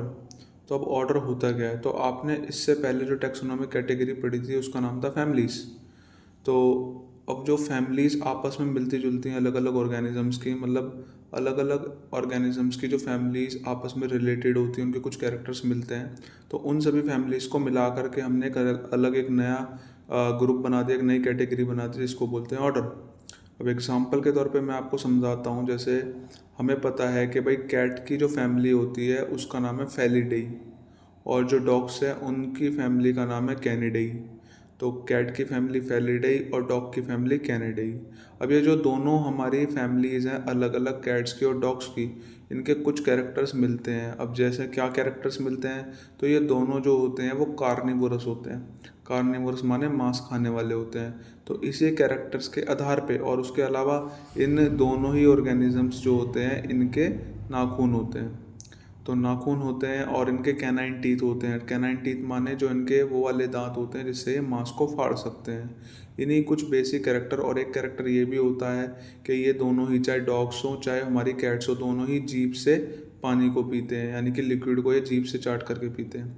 इन सभी कैरेक्टर्स के आधार पे हमने इन दोनों अलग अलग फैमिलीज़ को मिला करके एक नया ग्रुप बनाया जिसे बोला गया ऑर्डर। तो इससे आपको समझ में आ गया होगा। तो अब हम लैंग्वेज में पढ़ते हैं। तो ऑर्डर क्या होता है, एक group of related families is called order. जो जो फैमिलीज आपस में रिलेट करेंगी उन सबको मिला के एक ग्रुप बनाया गया जिसका नाम क्या है, ऑर्डर। अब आपको समझ में आ गया होगा। अब देखिए बच्चों, ऑर्डर और इससे आगे की जितने भी कैटेगरीज हैं ये सारी हायर टैक्सोनॉमी कैटेगरी, हायर माने बड़ी वाली टैक्सोनॉमी कैटेगरी। और अब जैसे जैसे हम ऊपर की तरफ बढ़ रहे हैं, आगे टैक्सोनॉमी कैटेगरीज में बढ़ रहे हैं, तो बहुत सारे अलग अलग जानवर हैं जिनमें कुछ ही कैरेक्टर मिलते हैं, बहुत कम कैरेक्टर मिलते हैं, जिसके आधार पर हमने उनको मिला के कैटेगरी बना रखी है। तो इसलिए अब जितने भी आगे टैक्सोनॉमी कैटेगरीज आएंगी ऑर्डर से आगे तक की भी, उन सब में बहुत कम कैरेक्टर्स कॉमन होंगे और डिफरेंट कैरेक्टर ज़्यादा दिखेंगे। तो इसलिए अगला पॉइंट है, orders and other higher taxonomy categories are based on aggregates of character. Aggregates माने कुछ मिलते जुलते कैरेक्टर्स हैं छोटे मोटे, जिसके आधार पे हमने उनको मिला करके एक नई कैटेगरी बनाई। तो इसलिए ऑर्डर और जो अदर हायर टैक्सोनॉमी कैटेगरीज हैं ये बेस हैं एग्रीगेट्स ऑफ कैरेक्टर माने सम कैरेक्टर्स के ऊपर। तो अब अगला पॉइंट आता है, plant families like Convolvulaceae and Solanaceae. ये दो प्लांट फैमिली अलग अलग, कॉन्वोवोलेसी और Solanaceae, they are included in the order Polemoniales. तो ये दोनों फैमिलीज़ का एक ऑर्डर बनाया गया है जिसका नाम है Polemoniales, mainly based on the floral characters. Floral माने फूल के कैरेक्टर्स, यानी कि इन दोनों प्लांट फैमिलीज़ के जो फूल के कैरेक्टर्स होंगे वो मिलते जुलते होंगे, इसलिए हमने इन दोनों फैमिलीज़ को मिला करके एक नए ऑर्डर में डाल दिया जिसका नाम क्या रखा गया है, पोलीमोनाइलिस। तो याद रखिएगा। अब आते हैं अगला एक एग्जाम्पल। तो एनिमल ऑर्डर है Carnivora, include families like Felidae cat family and Canidae dog family. तो ये दोनों जो एनिमल्स हैं हमारे, इनकी जो फैमिली है, कैट की फैमिली फेलिडाई और डॉग की फैमिली कैनिडाई, इन दोनों को लेकर के हमने एक नए ऑर्डर में डाला है जिसका नाम है कार्निवोरा। आपने पढ़ा होगा ना कार्निवोरस। कार्निवोरस किन्हें कहते हैं, जो मांस खाते हैं। तो ये दोनों जानवर मांस खाते हैं, इसलिए हमने इन्हें ऑर्डर में डाला जिसका नाम है कार्निवोरा। तो बच्चों ये था ऑर्डर के बारे में। अगर आपको इसमें कोई डाउट रह गया हो अभी भी तो आप पूछ सकते हैं कमेंट सेक्शन में। अब हम चलते हैं अगली टैक्सोनॉमी कैटेगरीज पे। तो अब अगली टैक्सोनॉमी कैटेगरी आती है जिसका नाम है क्लास। तो क्लास क्या होता है, जो भी ऑर्गेनिज्म हमारे, उनके जो ऑर्डर्स हैं अगर वो आपस में कुछ मिलते जुलते हैं तो उन मिलते जुलते ऑर्डरों को मिला करके एक नया ग्रुप बना है जिसको क्या कहते हैं, क्लास। जैसे हमने उससे पहले पढ़ा कि भाई ऑर्डर क्या होता है, रिलेटेड फैमिलीज़ का ग्रुप उसे ऑर्डर कहते हैं। ऐसे रिलेटेड ऑर्डर का जो ग्रुप होगा उसे हम क्या बोलते हैं, क्लास। तो जो भी अलग अलग हमारे ऑर्डर्स के ऑर्गेनिजम्स हैं उनके कुछ कैरेक्टर मिलते हैं, तो उन रिलेटेड ऑर्डर्स का हमने एक ग्रुप बनाया जिसे हम बोलते हैं क्लास। तो क्लास क्या है, ग्रुप ऑफ रिलेटेड ऑर्डर्स। तो जिन ऑर्गेनिजम्स के ऑर्डर रिलेट करते हैं उनके ग्रुप को मिला के हमने क्या बना दिया, क्लास। अब आपको ये और अच्छे से समझ में आएगा एग्जाम्पल के तौर पे। अब उससे पहले मैं आपको दो चीज़ बताता हूँ। दुनिया में दो तरीके के हमारे एनिमल्स आते हैं, एक होते हैं प्राइमेट्स और एक होते हैं नॉन प्राइमेट्स।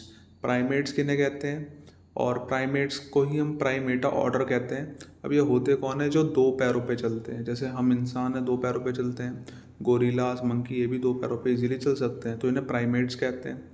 और जो दो पैरों पर नहीं चल सकते, जिन्हें चलने के लिए चार पैर चाहिए, जैसे आगे के क्या कहते हैं, दो पैर, और पीछे के दो पैर, तो उन्हें हम बोलते हैं नॉन प्राइमेट। जैसे हमारे गाय हो गई, भैंस हो गई, या फिर हमारा टाइगर हो गया, लायन हो गया, डॉग हो गया, कैट हो गया। ये सारे ऑर्गेनिजम्स, एनिमल्स जो होते हैं ये चार पैरों पे चलते हैं, उन्हें नॉन प्राइमेट्स कहते हैं। ठीक है बच्चों, ये समझ में आ गया होगा। तो अब हम पढ़ते हैं इसके एग्जाम्पल को। तो एक ऑर्डर है प्राइमेटा। प्राइमेटा माने जो दो पैरों पे चलते हैं।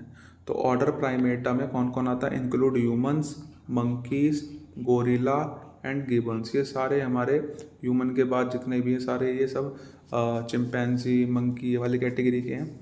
They are placed in the class Mammalia. इनको हमने क्लास में डाला जिसका नाम रखा गया है मेमेलिया। किसके साथ, along with order Carnivora. Carnivora भी आपने पहले पढ़ा था, जो मांस खाते हैं, कार्निवोरस। तो हमने क्या करा कि एक ऑर्डर था प्राइमेटा, हमारा जो ऑर्डर है जिसमें हम आते हैं, हमारे ऑर्डर को कार्निवोरस के जो ऑर्डर है उसके साथ मिला के रखा, किसमें, that include in the animals tiger class and dogs, किसमें, क्लास मेमेलिया में। तो मतलब क्या है कि हमारा ऑर्डर है प्राइमेटा और एक दूसरा ऑर्डर है कार्निवोरस का, कार्निवोरा, जो टाइगर्स, जिसमें टाइगर आते हैं, कैट्स आती हैं और डॉग्स आते हैं, क्योंकि ये तीनों ही मांस खाते हैं।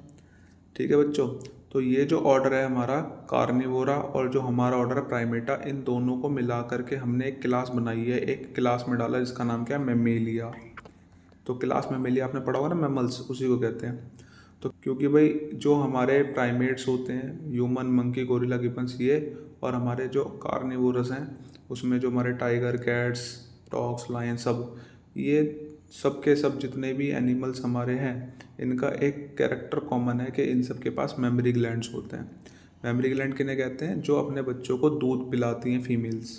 तो हमारे यहाँ पे भी ऐसे ही है, ह्यूमंस, मंकी, गोरिल्ला, गिबन्स, इसमें फीमेल्स अपने जो यंग वन यानी कि जो बच्चा पैदा होता है उसको दूध पिलाते हैं। और टाइगर, कैट, डॉग्स, इन सब में भी ऐसे होता है, जब बच्चे पैदा होते हैं तो इनको ये दूध पिलाते हैं उन मेमोरी ग्लैंड्स के द्वारा। तो इसी वजह से इन सब का ये कॉमन कैरेक्टर होने के कारण हमने इनको एक क्लास में डाल दिया, एक ग्रुप में डाल दिया, इसका नाम रखा गया मेमेलिया क्लास। आया बच्चों समझ में। तो अब ये एग्जाम्पल आपको अच्छे से क्लियर होना चाहिए। अब हम चलते हैं अगली टैक्सोनॉमी कैटेगरी पे जिसका नाम है फाइलम। तो बच्चों अब अगली टैक्सोनॉमी कैटेगरी आती है जिसका नाम है फाइलम। अब फाइलम क्या होता है, तो ग्रुप ऑफ रिलेटेड क्लास। तो बहुत ईजी है, अगर आपको कोई भी कैटेगरी की डेफिनेशन लिखनी है तो उससे पहले वाली कैटेगरी को लो और उसको ग्रुप कर दो। जैसे आपने इससे पहले पढ़ा था ऑर्डर, तो वो क्या था, रिलेटेड फैमिलीज के ग्रुप को आप क्या कहते हो, ऑर्डर।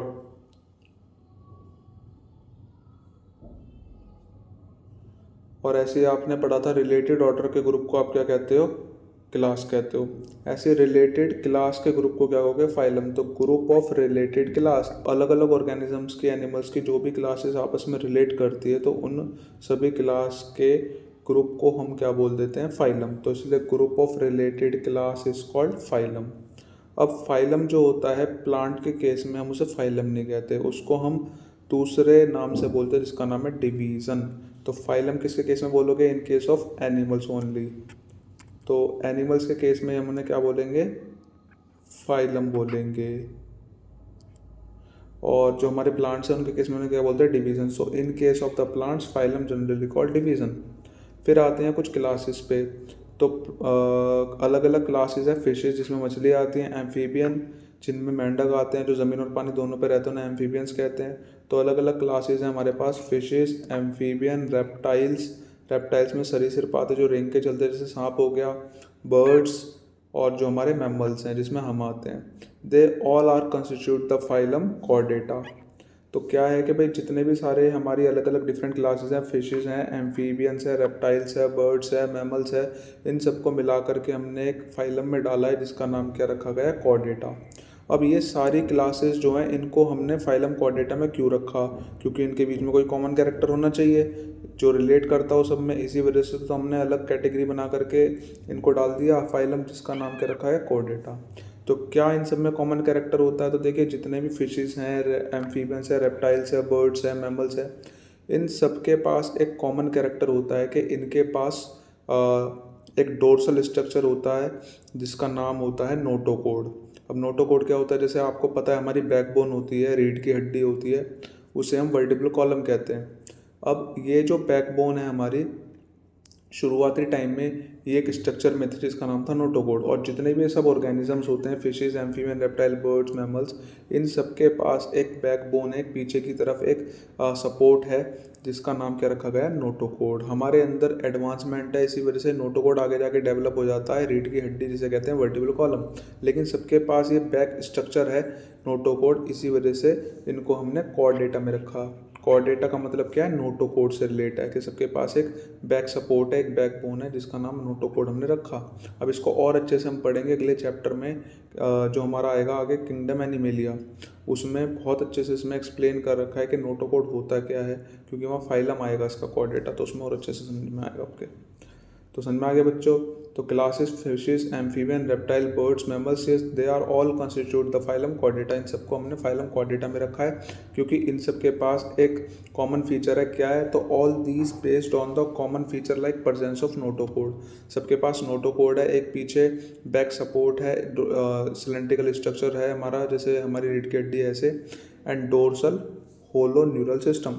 अब ये क्या होता है, तो देखिए हमारा जो न्यूरल सिस्टम है, न्यूरल सिस्टम माने हमारा जो ब्रेन है, उसका जो भी सारा सिस्टम है वो सारा हमारे पीछे की तरफ से जा रहा है। देखिए दो साइड होती हैं, एक होती है डोर्सल, एक होती है वेंट्रल।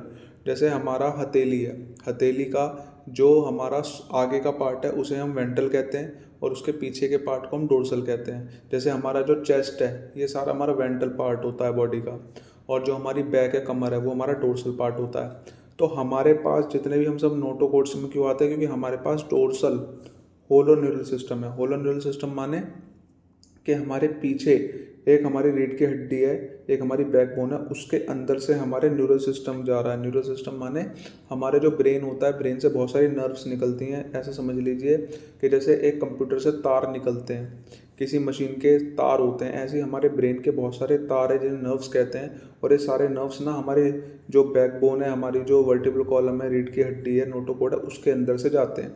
इसलिए हमारे पास डोर्सल होलो न्यूरल सिस्टम है। तो हमारी जो ये बैकबोन होती है, रीढ़ की हड्डी होती है, अंदर से होलो होती है, खाली होती है, और हमारे ब्रेन के सारे नर्व्स ना इसी के अंदर से जाते हैं।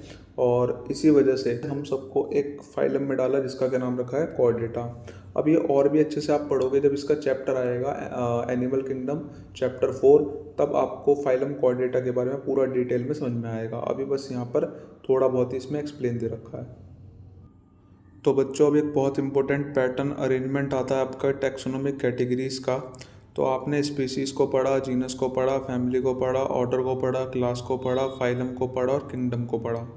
अब हमेशा याद रखिएगा, जब भी आप स्पीसीज से जीनस, जीनस से फैमिली, फैमिली से ऑर्डर, ऑर्डर से क्लास, क्लास से फाइलम, फाइलम से किंगडम, यानी कि जब भी आप टैक्सोनॉमिक कैटेगरीज में स्पीसीज से किंगडम की तरफ जाओगे तो आपके जो नंबर ऑफ कॉमन कैरेक्टर्स होंगे बिटवीन द ऑर्गेनिज्म वो क्या होंगे, डिक्रीजिस। अब देख लीजिए आप, जैसे आप स्पीसीज से किंगडम की तरफ गए तो स्पीसीज में हर ऑर्गेनिज्म जो है उनकी अपनी स्पीसीज है और सबसे ज़्यादा कॉमन कैरेक्टर उनमें मैच करेंगे। लेकिन जब आप किंगडम में गए तो दुनिया के जितने भी सारे एनिमल्स थे, जितने भी सारे प्लांट थे, सब अलग अलग हमने उन्हें डाल दिया किंगडम प्लांटी और किंगडम एनिमेलिया में, तो इसलिए उनमें कॉमन कैरेक्टर बहुत कम मिलेंगे। तो इसलिए हमेशा याद रखिएगा, जब भी आप स्पीसीज से किंगडम की तरफ जाते हो तो आपको नंबर ऑफ कॉमन कैरेक्टर क्या होंगे, डिक्रीजिस। और ऐसे ही अगर आप टैक्सोनॉमिक कैटेगरी में किंगडम से स्पीसीज की तरफ आते हो, ऐसे आते हो, तो आपके जो नंबर ऑफ कॉमन कैरेक्टर क्या होंगे, इंक्रीजिस। किंगडम से नीचे आओगे फाइलम में, फाइलम से क्लास में, क्लास से ऑर्डर में, ऑर्डर से फैमिली में, फैमिली से जीनस में और जीनस से स्पीसीज में। तो सबसे एंड में आपको स्पीसीज मिलेगी और हर ऑर्गेनिज्मों की अपनी स्पीसीज होती है जिसमें वो बिल्कुल एक दूसरे से मैच करते हैं। इसलिए किंगडम से स्पीसीज की तरफ आओगे तो नंबर ऑफ कॉमन कैरेक्टर क्या होंगे, इंक्रीजिस। और अगर आप स्पीसीज से किंगडम की तरफ जाओगे तो नंबर ऑफ कॉमन कैरेक्टर क्या होंगे, डिक्रीजिस। ये आप याद रखिएगा। तो ये टैक्सोनॉमिक कैटेगरीज का एक इम्पोर्टेंट पॉइंट है। और टैक्सोनॉमिक कैटेगरी को अगर आपको लिखना है असेंडिंग ऑर्डर, माने बढ़ते हुए क्रम में, तो स्पीसीज से जीनस, जीनस से फैमिली, फैमिली से ऑर्डर, ऑर्डर से क्लास, क्लास से फाइलम, फिर किंगडम। और अगर आपको बोले, ये तो था असेंडिंग ऑर्डर में, अगर बोले कि आप टैक्सोनॉमिक कैटेगरीज को लिखिए डिसेंडिंग ऑर्डर में, तो फिर सबसे बड़ी कैटेगरी पहले किंगडम लिखिए, फिर फाइलम, फिर क्लास, फिर ऑर्डर, फिर फैमिली, फिर जीनस, फिर स्पीसीज। आपको ऐसे लिखना है। अब हम चलते हैं इसमें आगे।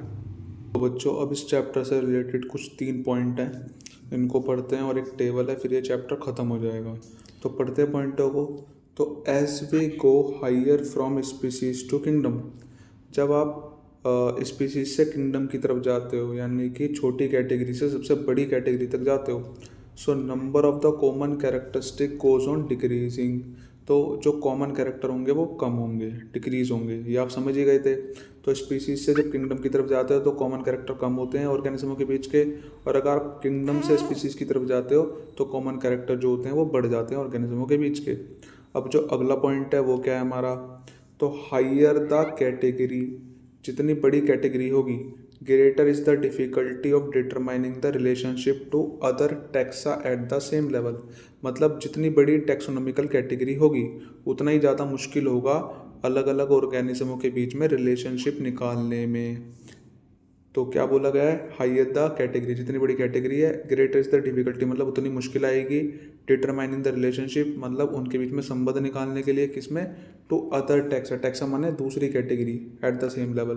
तो याद रखिएगा, जितनी ज़्यादा बड़ी कैटेगरी होगी उतना ज़्यादा मुश्किल होगा उसी कैटेगरी का दूसरी कैटेगरी के साथ क्या निकालने में, रिलेशनशिप निकालने में। और जितनी ज़्यादा छोटी टैक्सोनॉमिकल कैटेगरी होगी उतना ज़्यादा ईजी होगा उनके बीच में रिलेशनशिप निकालने में। फिर एक लास्ट पॉइंट आता है लोअर द टैक्सा, मतलब लोअर टैक्सोनॉमिक कैटेगरी। देखिए टैक्सा को ही तो कैटेगरी कहते हैं हम, भाई कैटेगरी का दूसरा साइंटिफिक नेम क्या है, टैक्सा, और एक और है रैंक, तो कुछ भी कह सकते हैं। तो लोअर द टैक्सा मतलब जितनी छोटी category, more are the characteristic that the members within the taxon share. इसका क्या मतलब है, जितनी ज़्यादा छोटी टैक्सोनॉमिकल कैटेगरी होगी उतनी ज़्यादा मोर कैरेक्टरिस्टिक्स क्या होंगे, उसके अंदर के मेंबर्स क्या करेंगे, शेयर करेंगे, मतलब मिलेंगे। मतलब कहने का मतलब ये है कि जितनी ज़्यादा छोटी टैक्सोनॉमिकल कैटेगरी होगी उतनी उस कैटेगरी के सारे मेंबर आपस में अपने कैरेक्टर्स जो होंगे वो शेयर करेंगे, मतलब उनके कैरेक्टर सेम होंगे सब में। और जितनी बड़ी टैक्सोनॉमिकल कैटेगरी होगी उतने ही ज़्यादा कैरेक्टर कम उनमें शेयर होंगे या कम उनमें मैच करेंगे। तो ये इन पॉइंट्स का मतलब था। अब बच्चों देखिए, इस चैप्टर का हर एक टॉपिक मैंने आपको पॉइंट टू पॉइंट समझाया है, आप उनको अपने नोट्स में लिख सकते हैं इस चैप्टर के बना करके, और अच्छे से उसको पढ़ सकते हैं, समझ सकते हैं। और इस चैप्टर में कोई भी अगर आपको किसी भी तरीके की अभी भी कोई डाउट या प्रॉब्लम कुछ रह गया है तो आप मुझसे कमेंट सेक्शन में पूछ सकते हैं। अब इस चैप्टर की बस एक टेबल रह गई है और ये पूरा चैप्टर ख़त्म हो जाएगा। तो अगर आपको इस चैप्टर के नोट्स बनाने हैं तो आप आसानी से टॉपिक को लिख के उसके पॉइंट्स लिखकर नोट्स बना सकते हैं और उसी को पढ़ सकते हैं और पेपर में भी करके आ सकते हैं, क्योंकि ये जो आपके इस चैप्टर में मैंने आपको समझाया है, हर एक पॉइंट हर एक नोट्स आपकी पूरी एनसीईआरटी के ऊपर बेस है और एनसीईआरटी में से ही लिया गया है। तो आपको कहीं से और कुछ करने की ज़रूरत नहीं है, एनसीईआरटी करने की ज़रूरत नहीं है। इन्हीं पॉइंट्स को समझ के लिख के आप नोट्स बना सकते हैं और पढ़ सकते हैं। तो अब चलते हैं इस चैप्टर में आगे एक टेबल पे। तो देखिए बच्चों, ये इस चैप्टर की एक टेबल है लास्ट, और ये चैप्टर इस टेबल के बाद ख़त्म हो जाएगा। और ये टेबल वैसे तो इतनी इंपॉर्टेंट नहीं है, लेकिन कभी कभार इसमें एमसीक्यू आ जाते हैं। तो इसमें क्या है, आपको एक एग्जांपल के तौर पे इस टेबल में समझा रखा है। जैसे मैन है, भाई मैन हमें कहते हैं, हमारा बायोलॉजिकल नेम साइंटिफिक नेम क्या है, होमो सेपियंस। अब इसमें होमो जो है हमारा वो जीनस है, तो जीनस क्या हुआ, होमो। फिर उसके बाद सेपियंस क्या है, हमारी स्पीसीज, वो इसमें टेबल में नहीं दे रखा। अब उसके बाद आता है फैमिली, तो हमारी फैमिली का नाम क्या है, होमिनिडाई। फिर हमारा ऑर्डर है, उसका नाम है प्राइमेटा, क्योंकि हम 2 पैरों पे चलते हैं। फिर हमारी क्लास का नाम है मैमेलिया, हमने पढ़ा ही था अभी आगे नोट्स में। और फाइलम या हमारा डिवीज़न, फाइलम कहते हैं in case of animal, division कहते हैं इन केस ऑफ प्लांट्स। तो हमारा आएगा फाइलम। फाइलम कौन सा है, हमारा कॉर्डेटा। और अगर मैं यहाँ पे आगे लिख सकता हूँ किंगडम, तो हमारा किंगडम क्या आएगा, एनिमेलिया। ये भी आप याद रखिएगा। फिर आते हैं अगले इसमें तो हाउस फ्लाई, उसका बायोलॉजिकल नेम क्या है, मस्का डोमेस्टिका। फिर उसके बाद जीनस क्या हुआ, आगे वाला मस्का, तो मस्का इसका जीनस हो गया। फैमिली का नाम क्या, मस्कीडेई। ऑर्डर का नाम है इसका डिप्टेरा। और क्लास क्या है, इंसेक्टा, क्योंकि इंसेक्ट्स में आती है हाउस फ्लाई। और इनका जो फाइलम है उसका नाम रखा गया आर्थ्रोपोडा। और जो किंगडम है वो एनिमेलिया, क्योंकि एनिमल्स में आती है हाउस फ्लाई। फिर उसके बाद आते हैं हमारे प्लांट्स में, 2 कैटेगरी दे रखी है। तो पहले मैंगो। मैंगो का जो बायोलॉजिकल नेम या साइंटिफिक नेम रखा गया है, मैंगीफेरा इंडिका रखा गया है। तो मैंगो का साइंटिफिक नेम मैंगीफेरा इंडिका आपको पता ही है। इसका आगे वाला पार्ट जो मैंगीफेरा वो जीनस हो गया, तो जीनस मैंगीफेरा। फिर फैमिली का नाम है इनका एनाकार्डिएसी। उसके बाद ऑर्डर का नाम है सेपिंडेल्स। और क्लास का नाम है डाइकोटाइलिडनी। इसका मतलब इन्हें डाइकोटाइलिडन्स कहते हैं। होते कौन है, जिनके सीड के 2 पार्ट हो जाते हैं उन्हें डाइकोटाइलिडन्स कहते हैं। जैसे आपने मटर को देखा होगा, मटर को अगर आप तोड़ोगे 2 पार्ट में टूट जाएगा। चने को तोड़ोगे 2 पार्ट में टूट जाएगा। तो जो भी सीड 2 पार्ट में टूट जाता है उन्हें डाइकोटाइलिडन्स कहते हैं। ऐसे ही जो मैंगो होता है, उसकी गुठली को अगर आप तोड़ोगे तो उसके अंदर एक सीड निकलेगा जो 2 पार्ट में डिवाइड होता है। इसी वजह से जो मैंगो है वो डाइकोटाइलिडन्स में आता है। फिर इनका फाइलम नहीं होगा, क्या होगा, डिवीज़न। तो इनका डिवीज़न है, उसका नाम क्या है, एंजियोस्पर्म। इन्हें एंजियोस्पर्म्स कहते हैं। एंजियोस्पर्म किन्हें कहते हैं, जिनमें फूल आते हैं, जिन प्लांट्स में फूल आते हैं, जिनमें फल आते हैं, उन्हें एंजियोस्पर्म्स कहते हैं। अभी आगे चैप्टर आएंगे इसके, तो आप क्लियर कर लोगे इसको भी। उसके बाद अगर मैं बोलूँ कि भाई इनका जो वो है किंगडम, वो क्या होगा, तो इनका किंगडम क्या होगा, प्लांट टी। फिर उसके बाद आते हैं आगे वीट। गेहूँ को हम साइंटिफिक नेम क्या, बायोलॉजिकल नेम क्या है इसका, ट्रिटिकम एस्टिबियम। उसके बाद इसका जो जीनस है वो है ट्रिटिकम। उसके बाद फैमिली का नाम है इनका पोएसी। उसके नाम ऑर्डर का नाम है पोएल्स। और क्लास का नाम क्या है, मोनोकोटाइलिडन्स। क्यों, या मोनोकोटाइलिड नहीं, क्यों, क्योंकि इनकी जो सीड होता है उसको 2 पार्ट में नहीं तोड़ा जा सकता। जैसे आप गेहूं को 2 पार्ट में नहीं तोड़ सकते, उसमें जो एक लाइन है वो तो एक डिज़ाइन होता है, लेकिन 2 पार्ट में नहीं तोड़ सकते। इसलिए सिंगल है, और सिंगल के लगता है मोनो, तो मोनोकोटाइलिडन नहीं। या जैसे आपको पता है चावल हो गया, चावल भी मोनोकोटाइलिडने में आता है, क्योंकि उसको भी 2 पार्ट में नहीं तोड़ा जा सकता। तो क्लास का नाम मोनोकोटाइलिडने है। और ये भी हमारे कौन से डिवीज़न में आते हैं, एंजियोस्पर्म में, क्योंकि ये भी प्लांट होते हैं, इनमें फूल आते हैं, और इसलिए ये भी एंजियोस्पर्म में। और कौन सा इनका किंगडम होगा, तो किंगडम प्लांट ही होगा। तो बच्चों, ये जो चैप्टर था इसकी ये लास्ट टेबल थी, और इसमें से कभी कभार एमसीक्यू क्वेश्चंस आ जाते हैं, तो आप इसी टेबल को भी अच्छे से याद रखिएगा।